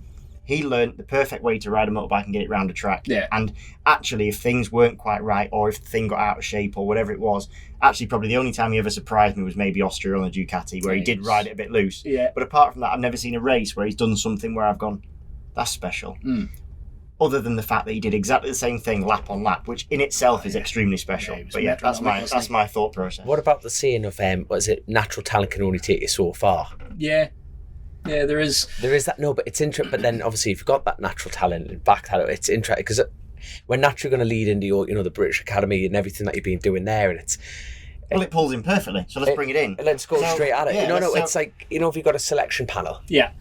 Like what are you looking for? Yeah, that is the hard thing actually right now, because sponsors are so important to continuing to grow this, and they want success. So you can please them to a certain level if we're a development team, but they want success. And British riders don't always burst onto the scene. Some of the best ones methodically work out behind the scenes and progress and get better with age and with time. So yeah, it's trying to. Raw speed is fantastic. We've had it with Casey O'Gorman, with Johnny Garness. We've had success straight away with those two. But then you can see talent in other riders who are not quite having the success. Obviously, Scott, we picked him up after he'd already been developed through the junior ranks, and Josh likewise. But yeah, it's now looking down the ranks and watching the likes of Ethan Sparks now in mini bikes. He's pretty impressive, winning Moto 4 in Spain. This year, Mason Foster and Ethan Sparks, we've never had a British rider win in Moto 4, and that's where all the next crop come from. So that's a good sign. So yeah, you're looking at honestly, you're looking at the riders that have put a bit of time in Spain, because it is the way you're riding with such a high level at such a young age, and that's what Casey did. His father, fair play to him. The same with Tom Garness, the Carter Brown, Vince. They all spent a lot of money in the early years when they're maturing and learning, and got them down there and put the hard work in. It's expensive to do, but it's so important, and it's why we've shifted a lot of our focus towards the junior GP and growing our team down there, because in British Talent Cup you can achieve a certain level of success as a dad and a lad in a van, as I did when I was coming through, as my rider from last year, Harley McCabe, has done it this year as a dad and a lad in a van. He's having a lot of success, but to make that step down in Spain, to beat the riders from Monlau, from Aspar, from the Asia Talent team, you need the best engineers. You need to learn how to analyze the 2D data, how to ride on the absolute how to work with engineers. So that's the next step, and that's where we need to really. We're working, and it's coming together. It will be good next year. We're going to improve our junior GP team, take the next step, and I think that's going to be so important to unlocking the next crop of GP riders. So obviously we've jumped into this a bit, but so you were doing your punditry, everything's grand, loving it, BT Sport, now TNT, and then basically formed Michael Laverty Racing with the help of Simon from VisonTrack and Dorna and all that. Yeah. It all came about a little bit last minute. Yeah, it was not even planned. Again, I had no desires. I'd never set my sights on being a team owner, but during lockdown I got introduced to Simon Marsh from VisonTrack, and he's always tried to get him on the pod. I'm desperate to get him on. So Simon, if you're listening, please come on. I think you've done a lot for British racing, so that is my big up to you. Yeah, I'd love to he likes to stay in the shadows a little bit, doesn't like to take the limelight, but yeah, Simon, we just hit it off, and I didn't get to meet him for so long. We were on lockdown on the phone, messages, and this was just to start a youth mini bike academy in the BMB series, which we did in 2021. Then halfway through the year we decided we'll buy some Moto 3 Talent Cup bikes, and we got Harley McCabe in, raced the last half of 2021, sorry. Yeah, 2021. Incredible at 2021. And then we had a MotoGP team for 2022, Moto 3 team. So it all happened. Literally, I was in Austria and I went and spoke to Mike Trimby from Iddon, and I said, obviously we've set up this talent development team in the UK. It's basically mini bikes, but we've moved into Moto 3 in the British Talent Cup, and we have sights on creating the whole ladder to MotoGP in the future. What's the likelihood of getting grid spots? And he was like, well, you're a bit late. You've missed the deadline to submit for a team. But planned for 2023. So basically I went away from that going, right, well, it gives us a year to sort of plan. And then the next round, Austria again, Mike sends me a message, can you come round and see us? He goes, Grassini Racing have just pulled out of Moto 3. Petronas are going to pull out of Moto 3. How quick can you get your skates on to get this team on the road? I was like, you have to raise a lot of money just to put down the deposit to get the grid spots, and then the funding to do it the next year. And I was like, right. You don't have to tell us, but what sort of deposit do you need to find just to put your grid slot down? I don't know if I'm allowed to say in my contract. No, that's fine. Yeah, but yeah, you need a lot. Yeah, you need a decent chunk. It's not quite three figures, but it's enough. So it's enough money just to get your grid spot, and that's like a bond. Yeah.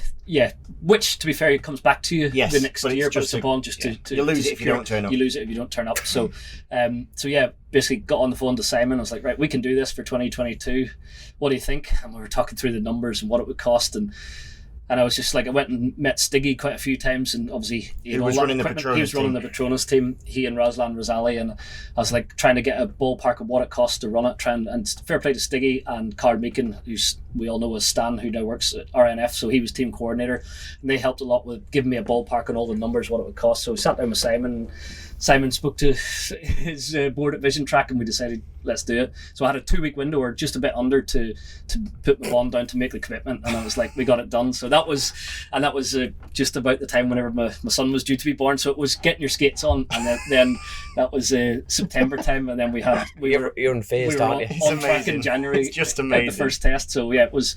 And the problem was then we bought all the old material off of the Petronas team. So you had the bikes of McPhee and Darren Binder. Yeah. So we had to wait until we could get it in early January. And then I was trying to, obviously you have to have a bit of foresight on what way it's all going to work. And at that time, Brexit was hurting working as a company in the UK and traveling around Europe. So I decided, with my Irish background, to set up an Irish company. So the team's actually an Irish team. So it is developing talent from the UK and Ireland. Well, you don't have to put a flag in the team. Do you not? But I thought it wasn't. Yeah, I still have a... I just didn't remember seeing the flag against it. I wasn't sure if you had it. But it is... I have a UK company that runs the UK team, but then for the Grand Prix team, it just made life so much easier. You don't need carnets for your bikes every time they're traveling around Europe and that, and you can come back and forth, freedom of movement. And as well, I use my Irish passport, so then I don't have to worry about my days spent in Europe. So it just made life so much easier. So had it set all that up in behind, so even incorporating the companies and then getting everything in place and then acquiring the equipment, and then where you're going to have your workshops. And we found a good place in Barcelona. I was like, you have to be in Barcelona, that's the hub.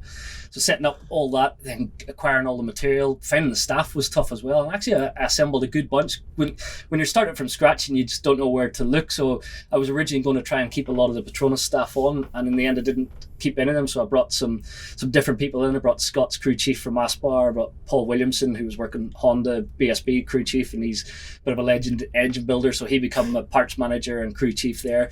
Then I put Macaulay Webb in as a chief mechanic. He was working with Sean Muir in World Superbikes BM. He had been Honda UK before. Then I was like, all right, we can't have it all from the UK, but let's get a few good English speaking Spanish in there. So yeah, I got quite lucky. I got an Italian in there as well, so got a really good crew. And then Taylor retiring at the same time, so I found a team manager because I didn't want to stop my TV job. So it sort of like, it all fell into place quite nicely. It was a lot of work, and it was around the clock through the winter. It was non-stop. It literally was seven days a week, and it was as soon as you could get up in the morning until people stopped taking your calls or emails, and I would still work into the night. So it was just bottle feeding the Ben. With bottle feeding the Ben. So it was, when I look back, I don't think I could do it again. I'd just burn out. So it was just like non-stop around the clock, a one-man band trying to assemble everything. And then we had our British Talent Cup team, obviously, with Harley, and we decided Simon Marsh had spotted Johnny Garness, and Simon's got a good eye for talent. He really liked Johnny's raw speed, his aggression, his natural mental strength. He was like, he's got something. We need to set up a good British Talent Cup team to support him. And then it grew from there. So we got Johnny, then we got Carter Brown. I went to the last round of the Fab Series in the UK, and I was looking at the talent there and got speaking to Carter, and he was like, I want to come and ride for you in British Talent Cup. So I had him. Then Harley stayed on board. Then Daniel Goodman was with us in the mini bikes. He stayed on board. And then Peter Willis, I always wanted someone from Ireland, from Peter from Northern Ireland. He'd come and join the team. Then Simon was like, you know what? These guys are having to go and spend money on Spanish teams to go and race down in Spain. So why couldn't we set up a Spanish team? And I'm like, I don't know if we can quite do it, but let's do it. So I was like, I kept saying yes to everything. So I got to February or March, and I was all of a sudden setting up a junior GP team. So I got so three series, 3 teams essentially, 3 lots of mechanics, engineers, bikes, trucks, all the logistics, and how many riders? 19 by the end of it. So 19 riders. I had 6 across mini bikes. And one Michael Laverty. And one Michael Laverty. So I've realised I kept saying yes. So I'm a bit of a people pleaser. I wanted to say yes. Do you need a ride, everything. Don, do you need a ride? Quick asking. Even I started Moto2 as well. I actually feel guilty asking him for a ride. You know what I mean? As much as I would love to race for a team right now, I'm like, I generally know. Well, yeah, that was a bit mental. We started doing. I turned up in April in Estoril for the first test, and the junior GP team wasn't really ready to go, but we got through it.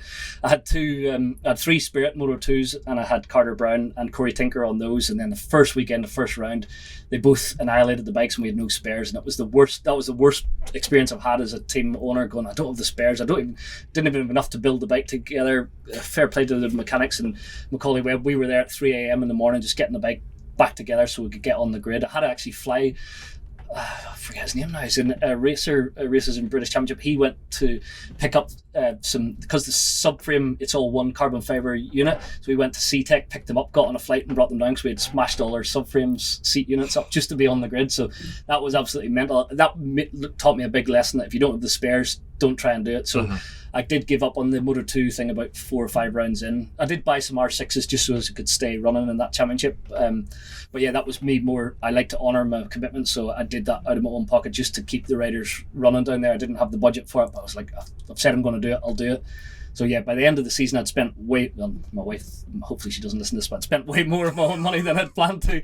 But yeah, that's what happens when you spread yourself a little bit too thin. But I learned from that obviously quality over quantity. So I have reduced it a little bit for 2023, and I'm doing so this less riders. Just to pick up on that, because I just picked up Simon, but this is an investment also from yourself into the sport. Yeah, I did. I put a substantial amount of my money in to get the team off the ground last year, and it was all me. But over the winter, I did take on a shareholder, so I've got a business partner in, so it takes a little bit of the pressure off my shoulders as well. And that's working good, and it has been better this year. My time management's so much better. I can enjoy it more, whereas last year was just having to do everything. So now you're settled. Like, obviously you've got things set up. You've reduced things down fairly substantially. You've not got 19 riders now, have you? So I stopped the mini bike thing, because even though it's not as big a financial commitment, it's still a time commitment. And then you felt you weren't giving the kids time, because you don't have enough weekends to go to those mini bike races. And actually, you look at it with the way it's working now with the FI and Mini GP, and the riders can do their own thing, and then we can pluck the ones that are showing talent. So I decided to pull back from that and then focus on the Moto 3 and up. So yeah, it's coming together now, and I've got a better idea of what works and what we need to do and where we need to invest. And I'm always continually growing it and always searching for sponsorship and trying to get as much funding in as I can, because it's always the more we grow it, the more it's going to cost and the more you're going to spend. So it is, it's a big commitment. What's the next step and what's the final step? Unfortunately, Moto 2 is going to be the last step. You can't get a MotoGP grid spot. That would be the dream, but obviously you need to have a factory effort to get a MotoGP grid spot. You think back, Paul Bird had MotoGP grid spots back in... Mate, you went from shitting out the back of your van in Northern Ireland. That's true. You know what I mean? No, but taking all the bullshit and blowing smoke up your arse for a second, it's a bit like you're just going, no, you can't do it, but then... If it's one person, I know a guy that can. You know when you think about it, but like... True. Briefly talk about that logistic element. So to get in a MotoGP, you're saying you need factory support. Well, Dorna won't accept you now, because obviously Suzuki left last year and there's 2 slots for free in essence, but they'll only populate those spots if a factory want to get involved. If BMW want to come to the party, or KTM, or want another team, or Kawasaki, or so Dorna don't want more bikes. They don't want more, because Dorna put a good support package together, so it costs them to have more bikes on the grid, because they provide your freight, or an element of freight, which if you manage it right should be enough to cover the cost of. So speaking about that, so Dorna actually, so contrary to almost every series going, the championship actually supports the teams. Yeah. So they obviously sell the TV rights. So in a way, you get a package that is a good leg up to covering your freight and your travel and your tires and everything. They give you a good package to get you off the ground. Yeah, no, 100%. You know what I mean? Yeah, exactly. It's a model I quite enjoy. Because from us looking in, you almost think, well, you know how like club racing works to British to worlds, and you think money. That's actually quite to refreshing. The point, I don't know if it's completely true, but I'm fairly sure that during the COVID years, did they not even? Apparently, they propped up some of the Moto 3 and Moto 2 teams that were struggling to pay all their mechanics. Don't a couple bit of flack, but they're fantastic. I think they do a lot of good, and they run a good professional series, and they do help the teams. If you're really struggling, you can go and have a meeting with Carlos Espeleta, and he'll do what he can to help you. They are genuinely passionate about it. And that business model, do you think that would roll out in other series? Do you think it's something that BSB could do, for example, or Moto America? It would be nice, but obviously the TV rights bring money in, the gate fees in all. So there's a bigger pot to pull from, but that's part of the reason they're starting to feel the pinch in interest rates, and it is a bit more of a struggle, and that's why they don't want more bikes on the grid. Essentially, they would possibly like to reduce. I think Carlos did an interview 3 or 4 weeks ago, and he said he would ideally bring the Moto 2 grid down to 26 and maybe Moto 3 down to 26 and GP down to 20, so he would lose another 2, because their commitment to a MotoGP team is 5 million more or less, so they provide enough budget for the teams to go and buy the bikes. So that's why every team is year-old factory bikes. Ducati basically do a competitive package, I think. So you could go and get your 2.5 million per rider and go and hand that to Ducati, and you're getting Hold on, let me get my wallet all out. the equipment.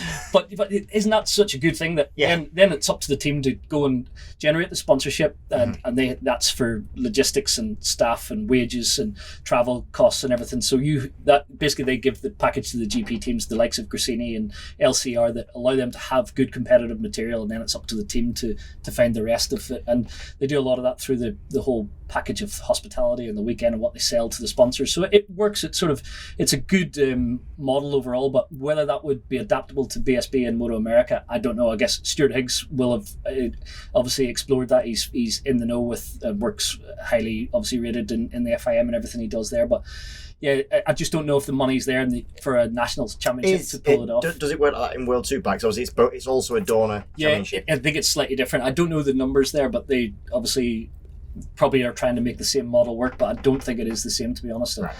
It's slightly different. And a stab in the dark figure off the top of your head, and it's probably not off the top of your head, you're actually looking at it, but how much money would it cost, in theory, to get you into MotoGP? To put you a grid, take that little bit of bullshit to run for a year. To run about 30 one million. season, 30 million. Yeah, thereabouts. So lend him a sub, man. Will you, Christian? Pounds or euros? Euros. So I think that's it's much cheaper. Yeah, it's about. I think like KTM spent about 70 million last year. So I think 70 million. Yeah, apparently they had a big year, so they committed, and I think Ducati were somewhere up around there. But I think the likes of LCR and Gresini and RNF, obviously they have to go and buy their bikes off a manufacturer and that, and I think they can do it 20 to 30 million. And do they just interesting to me? But do they buy them or lease them? I think it's all leased. So they have to give them back. Because even now, like, I don't own a single Moto3 Honda Grand Prix engine. So they have to go back. They're all leased. To get crushed.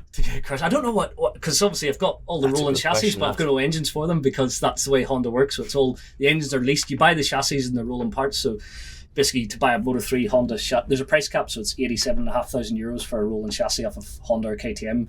So weirdly enough, the price for a rolling chassis is €87,500. That's exactly. So you buy your rolling chassis, and then you go and rent the engines off of Honda.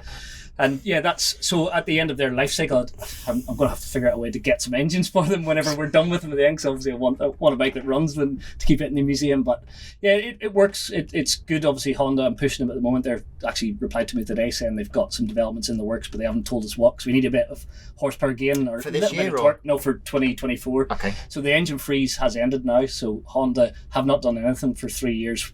The post-COVID freeze, whereas KTM have worked a little bit on. Oh yeah, they had the development freeze, didn't they? Yeah, they had the development freeze to try and cut costs and stuff. So, but now Honda are working, so we just need a bit of torque. We've got a good chassis. All the cigarette tab packets are coming out in the pub like that, going, I've got some great ideas. 3 years of tab packets here like that. Do you believe that you would actually have a development freeze?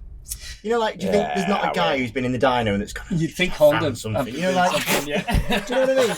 Like the day the development freeze stops, here's the brand new engine that I don't know where it came from. But. For sure, KTM never stopped. KTM have a brand new bike that Efren Vazquez has been on track testing with. So next year they have a brand new bike coming to the party. And even it's very much in trust, isn't it? Yeah.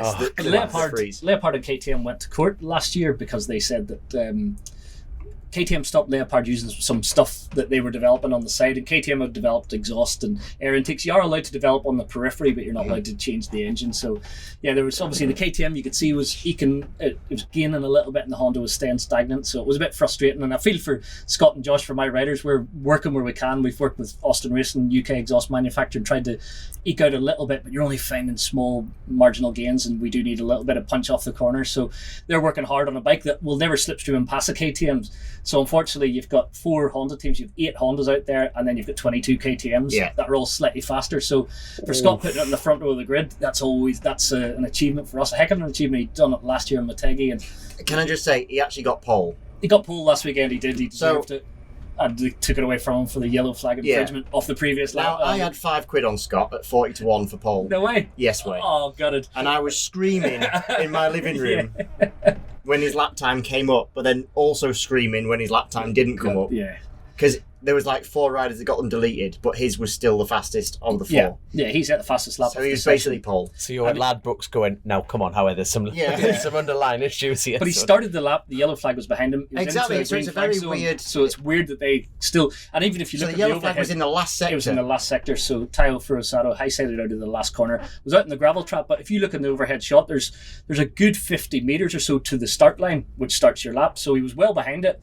And he only seen. Can you still protest this? Because I'm out of pocket right now. I was angry, but for a few meters up the grid, it didn't really matter. But it would have been nice to sat in pole position for your home GP. So I felt a bit aggrieved. So Scott and Josh, obviously, I think from the outside they've been making great progress. Probably for Josh, it's probably a little bit more frustrating in terms of, I think, personally having watched, because I've taken quite a keen interest, his progression has probably been greater. Yeah. And he's now actually in the group in a lot of the occasions. I think he was probably unlucky at Silverstone with everything that went on. Yeah, the 2 long lap penalties to serve from Aston. So, Scott in the wet is incredible. Yeah. And is showing form in certain races. But how do you, as the team principal, sort of gauge how they're getting on and see that? Where do you see their progress going? Well, honestly, I've been so impressed with as you mentioned, Josh's progression this year, because it is maybe you don't get heralded as much unless you get right to the front, but you see that he's took the step. And watching him at Assen, riding with Jama Masia in practice and not losing an inch through a couple of laps, I'm like, that's the next level. And this is you starting to make the breakthrough.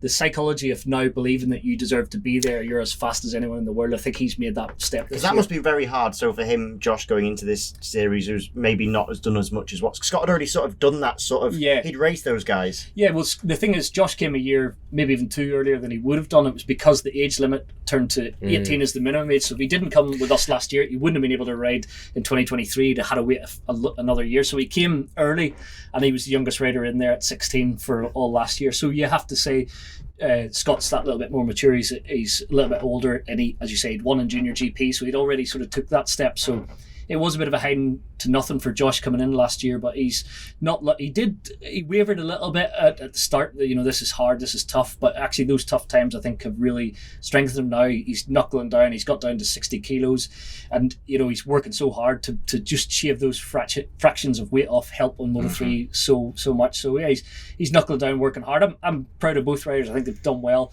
but it's just the expectation from the outside is always more. So everyone expects you to be up there winning, and sponsors expect more. So it is hard to try and peacify everyone, but I'm doing my best to try and, as are they.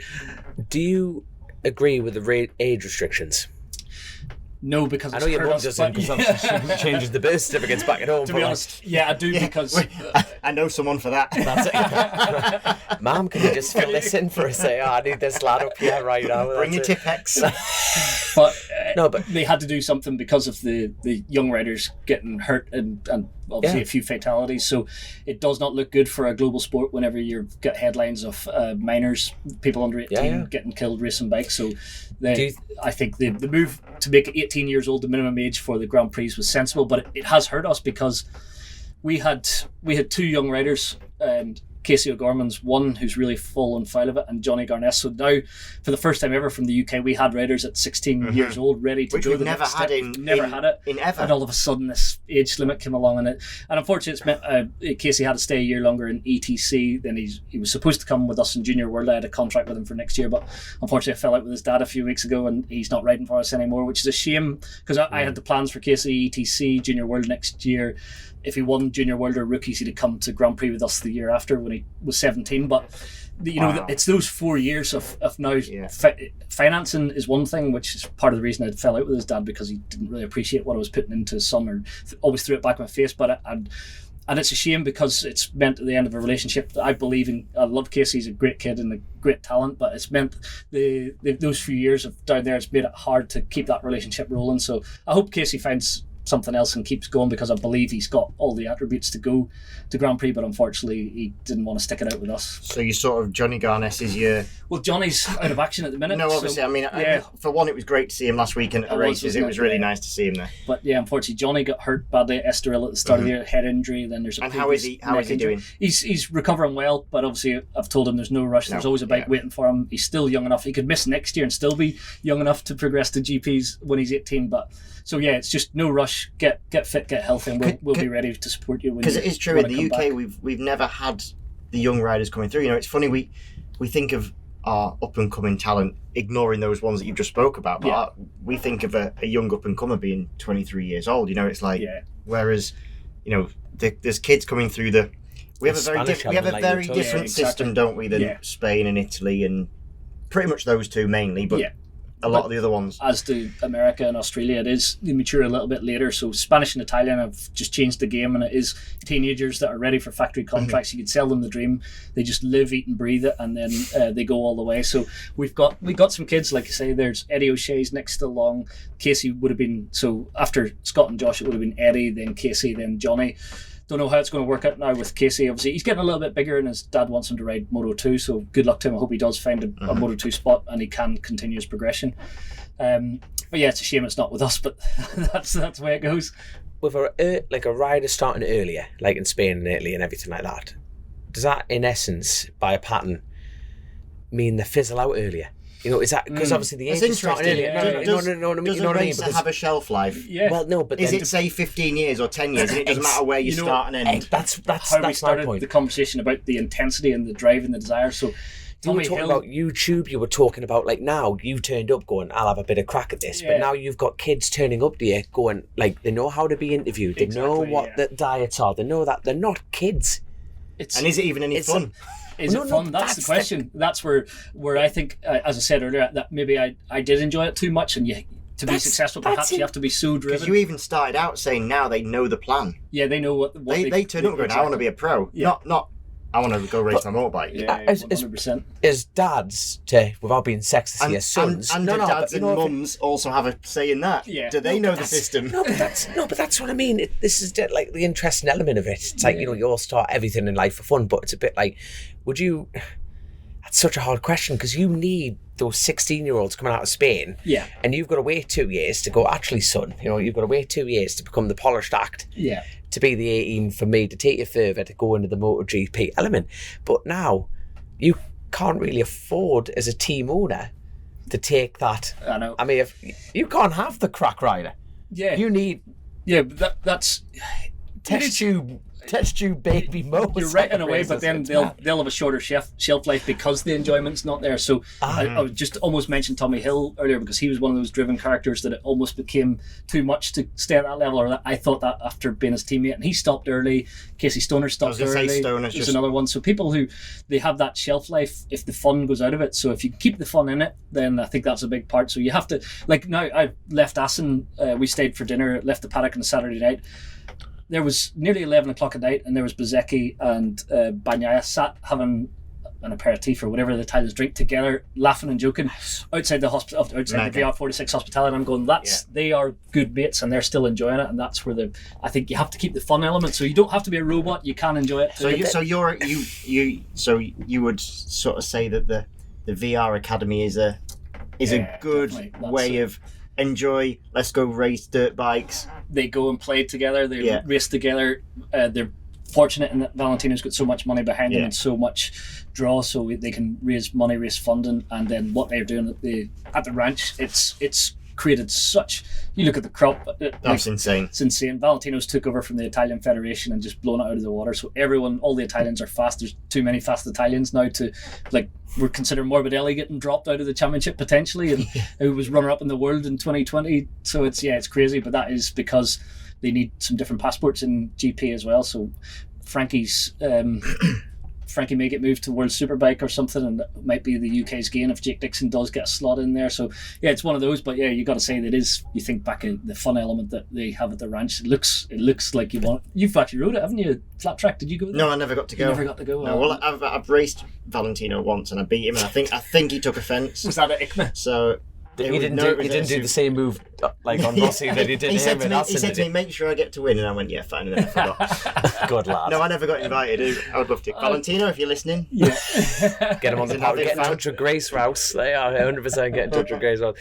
But like, that is just class. It's just that robotic element in it. It's just like, but like you said, Rossi's almost not reinvented the wheel. He's just gone back to go forward, hasn't he? He's actually reintroduced the fun. Well, I guess he's kept his character and he's instilled that a little bit in in his ride. Yeah, but then, like you say, it's that robotic element. Because but it is hard, it's even with sponsors, because you mentioned about sponsors, so like sponsors don't want a rider to say the wrong thing, but then they also don't want someone who's so boring that nobody listens. Yeah. So you're told, you're driven and drilled into you not to have a personality, and yet when you then don't have one, you don't get any PR because you've not got any personality. Well, actually, Jake Dixon's interview with Hodgie at the weekend, it was bad because he kept all the flack in social media, but then it was our biggest pull audience-wise for social media off the back of it, and it was massive, and people loved to talk about it, and it generated topics of conversation. There's no such thing as bad news. There's no such thing as bad, but it does reflect badly, and it's heat of the moment, it's emotion. We all understand why he was so frustrated, and Darren's got a reputation, so he just threw Darren under the bus.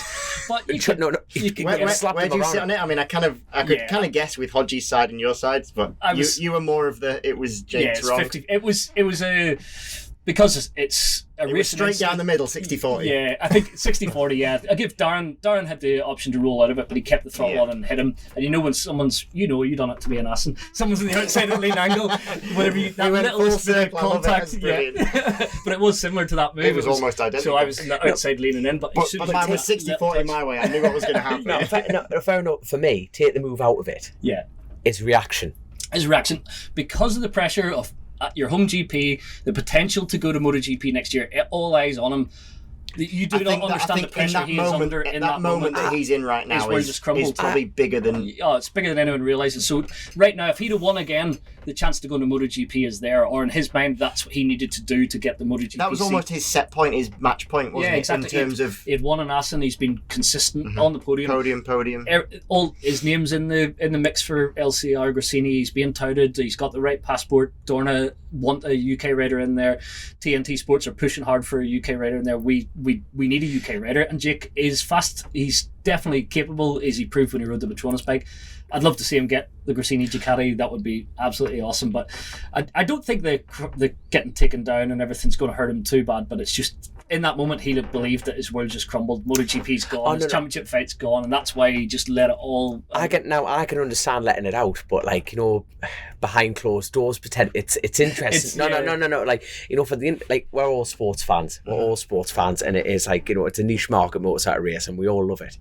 And we saw that and went, this is entertaining. Yeah. Now, as a career element, sticking a microphone under his nose at that Pacific point, was that a good idea? Yeah, I was going to say, you know what I mean? Was that a good idea? For the TV network, that's a good idea. No. For TNT, they were like, they love it, exactly. I meant as Jake Dixon as a professional, was that a good idea for him to answer that? Jake didn't have to. Jake could have said no, as his PR person could have said no, and usually they will do. Like, even the day before, there was a guy there, wasn't there? Yeah, he always has a PR person. They'll say yes or no. So Jake must have been happy to talk. Yeah, but part of that is the relationship he has with Hodgie, so we'll speak to Hodgie, because the day before, when he crashed out of qualifying, we went down, and Alana, who was my producer, I was doing the pit lane reporting, went and asked, can we speak to Jake? It was a no, and I was like, I know how this works, I'll linger about here, I'll catch his eye after he's calmed down a little bit, and he'll speak. And I went in and got the interview, so I waited another couple of minutes, and he did speak. So the same thing, it's the relationship you have with Jake. Jake doesn't want to leave you hanging, you've come down to speak to him.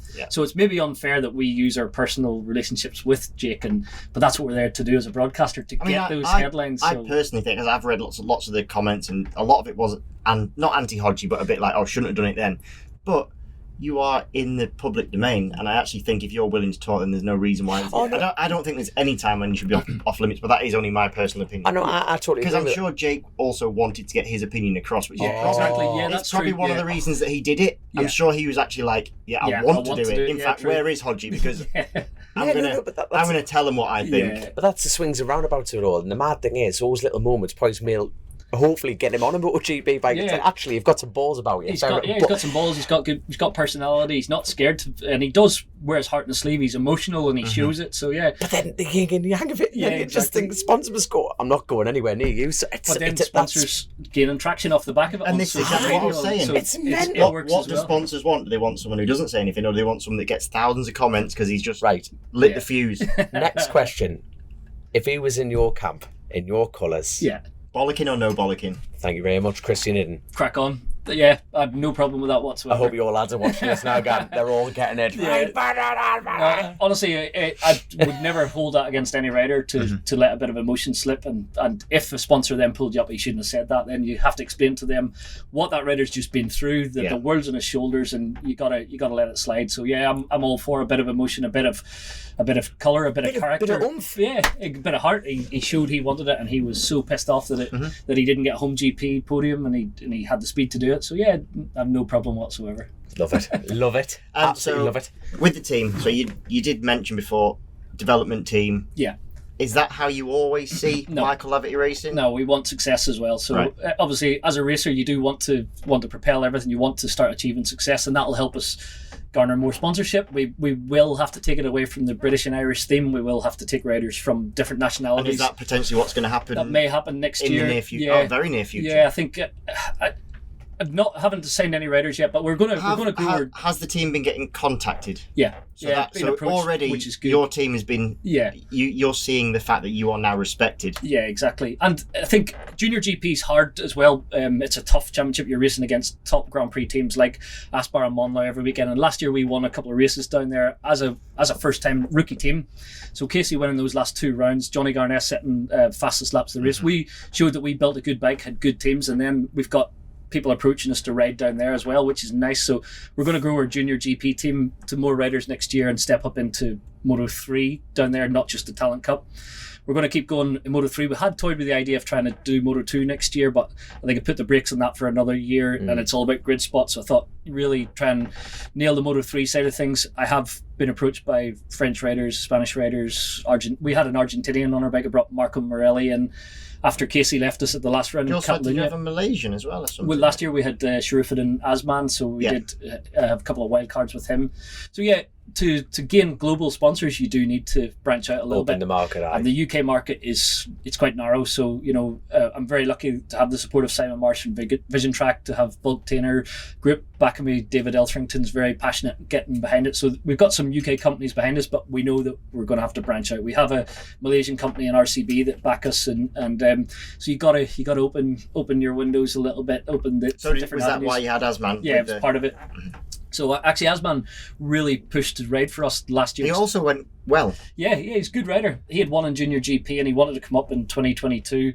And I almost on a daily was bringing a lot of Malaysian money, and it would have made my life so much easier.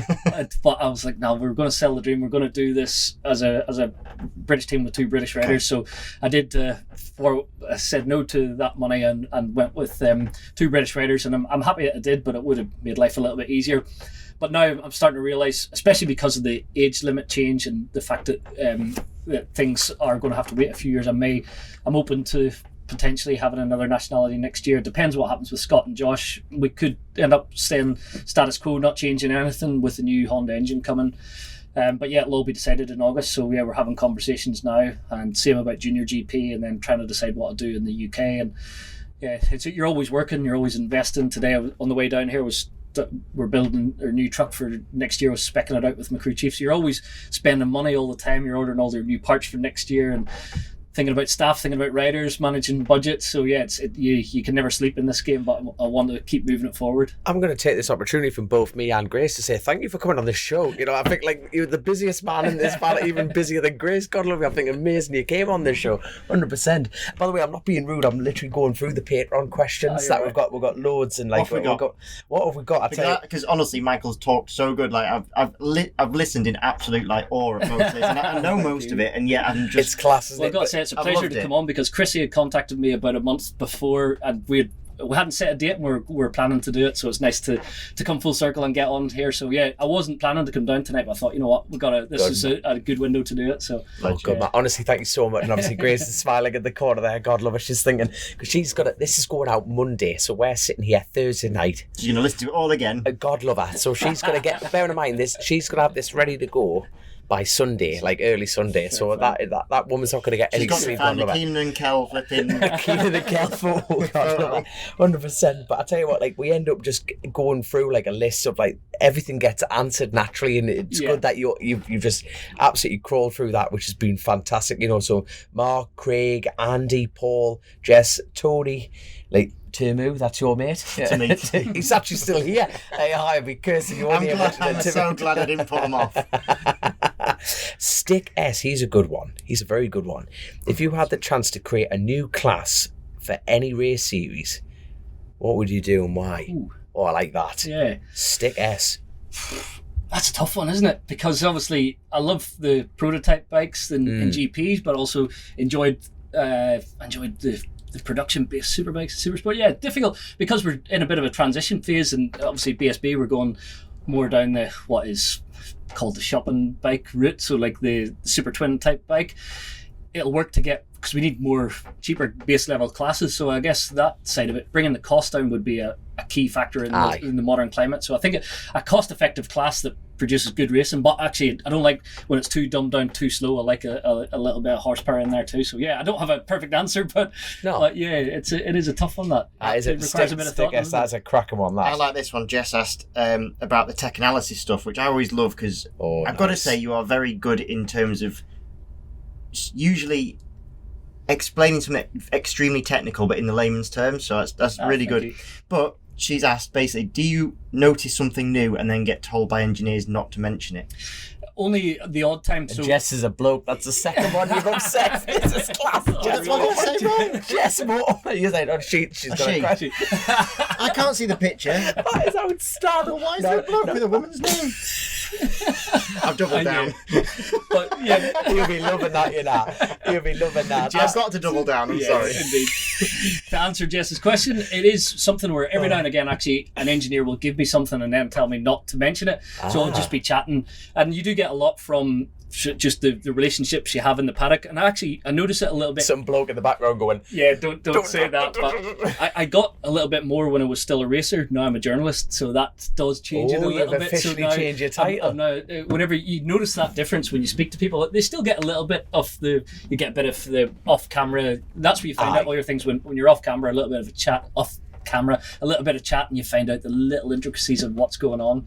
But I love the tech stuff. I actually used to do it a little bit more, but now I'm not down pit lane as often, so you maybe finger falls off the pulse a little bit when you're outside the garages looking in. Then you do really notice the nuances, the little bits that they change.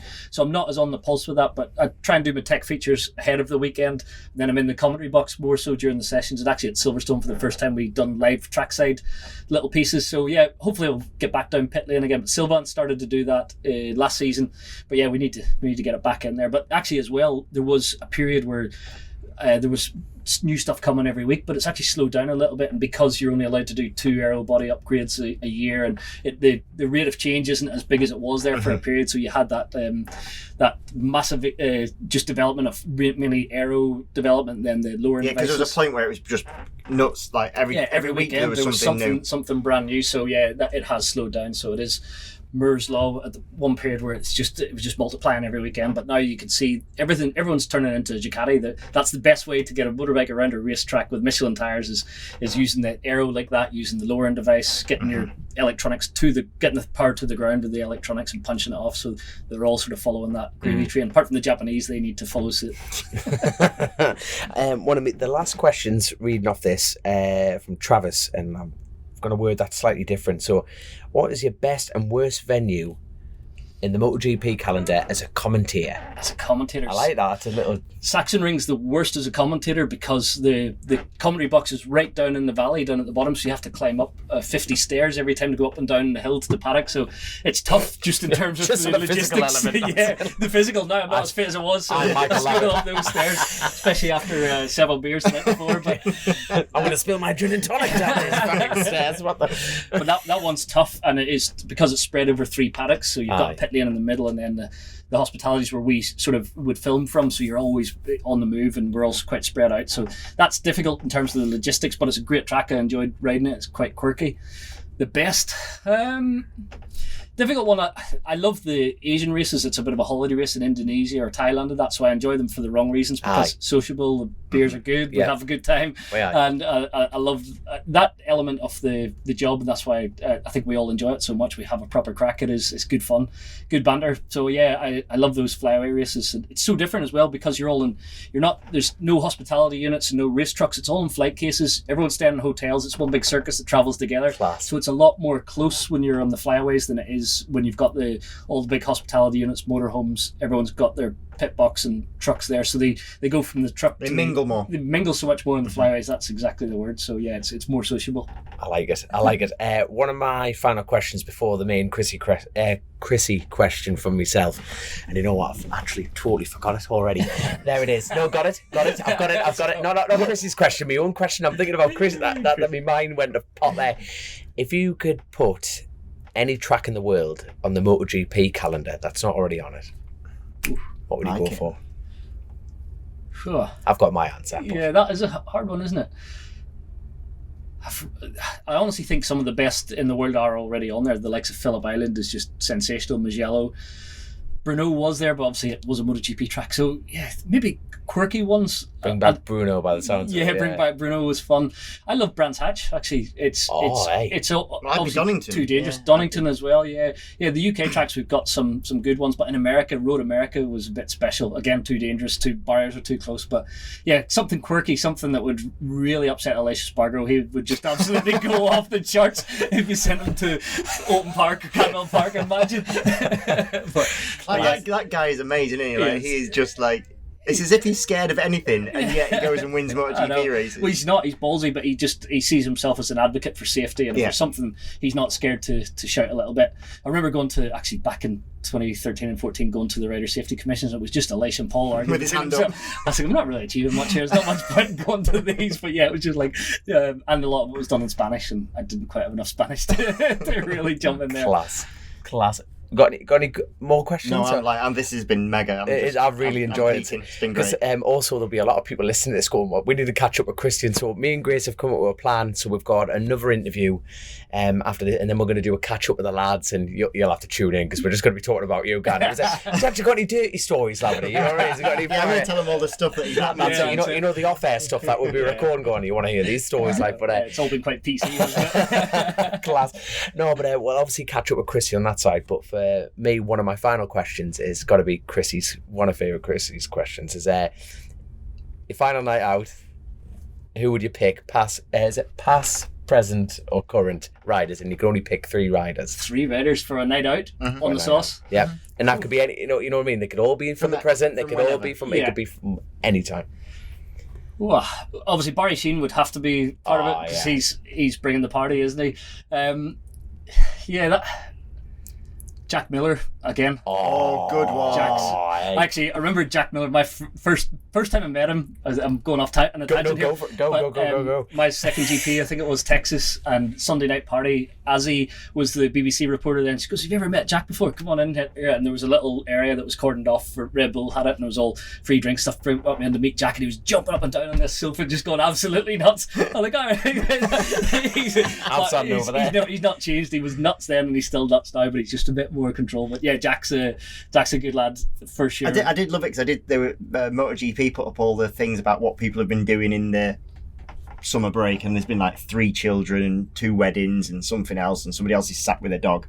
Jack's built a full-blown supercross track, and I was like, he's my guy. That is my guy. Right. And then one more. I'm going completely different tact here. Is Joey Dunlop. Obviously a hero of mine growing up in Ireland, and an absolute legend and what he done, and he was a partier, but in a different way, quiet, reserved. Having a beer at the back, I'd have a few beers with Joey and then party with Jack. but yeah, Joey was a legend, and someone I got to race when I was starting out at 125s, and that was something a bit special. I remember Joey actually coming up to me. I come back from British Championship to ask me about these new generation Dunlop tyres. I'm like, Joey Dunlop just wanted to know my opinion on some tyres, and just that was something a bit special to be racing with Joey, Robert, in my first couple of years of racing, because they were all race 125s back then, and I was starting out, and yeah, such an experience. Never tempted by the TT? Got to do a parade lap around there twice, and actually, because my dad was a road racer and happy to make it out alive, essentially had a few scares, and part of the family team that we started was that we would never road race, so they would give us every support they could so long as we didn't road race. In terms of safety, my mum wanted us to come back alive, and that was the reason we never considered it. Always thought the Northwest would be nice, being at home, such a big spectacle. I loved the Northwest all my life, but that there was a temptation, because I was always a smooth rider and I was good on the brakes, I would have suited the Northwest quite well. He's sitting on the side of the bench going, I could do it, I've got this. Get the sofa, I'm going to sit here and scream. I remember Glenn Irwin saying to me, why don't you do the Northwest? That would suit you to a T, because I didn't crash much in my career. I was always a fairly safe rider, but that tempted me slightly, but my mum, I'd never put her through that. And the same when I went to the TT and done the parade lap with Suzuki in 2010, absolutely loved it. Actually sent it over Ballaugh Bridge the first time over there, got a good picture, proper airtime, but I landed nearly Harley Davidson, the thing, the front end. it was a good shot, but a seat bounced it. I'd never hit it before, and it really slowed up.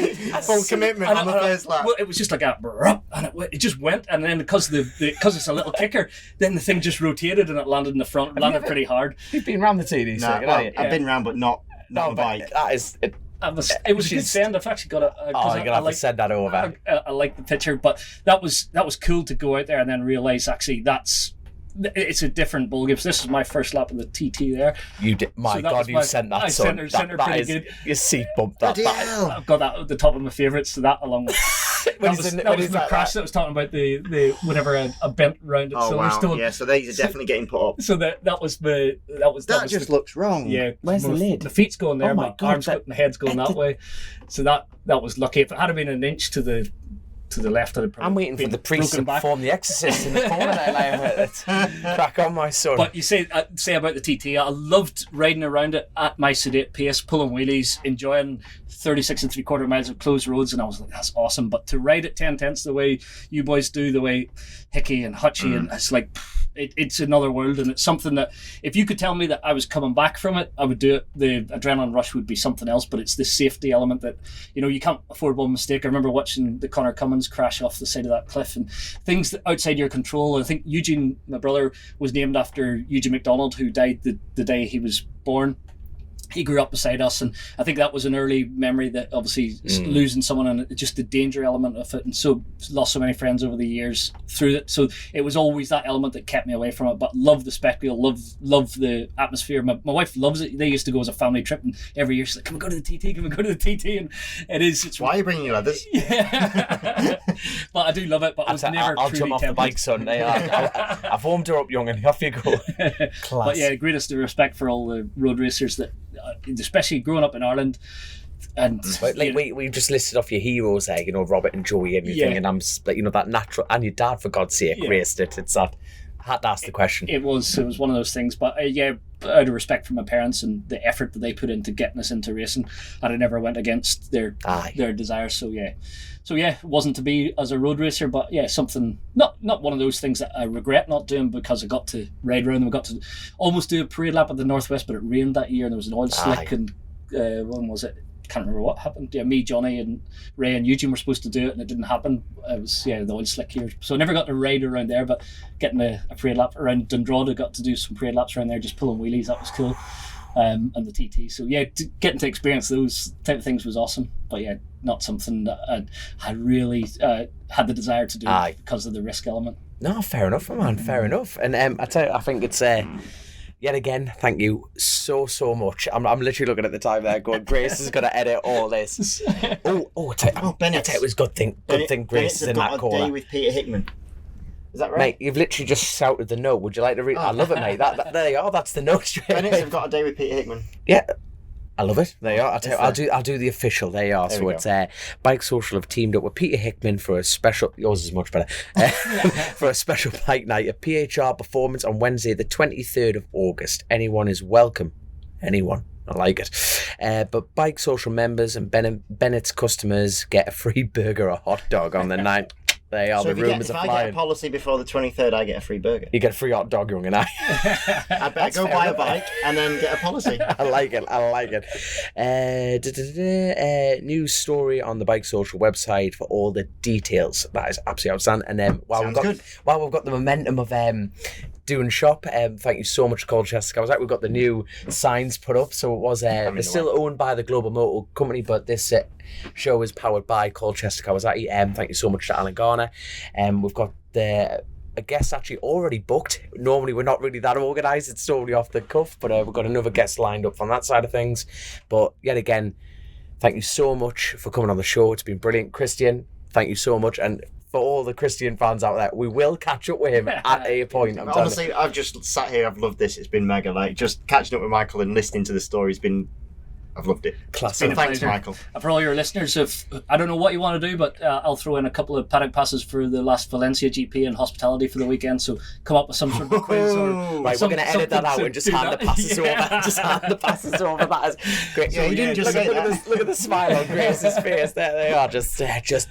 But you have to be a patron. I'm just I don't know how you can raise some money for the podcast with those. You have to be a patron. So I know there you are.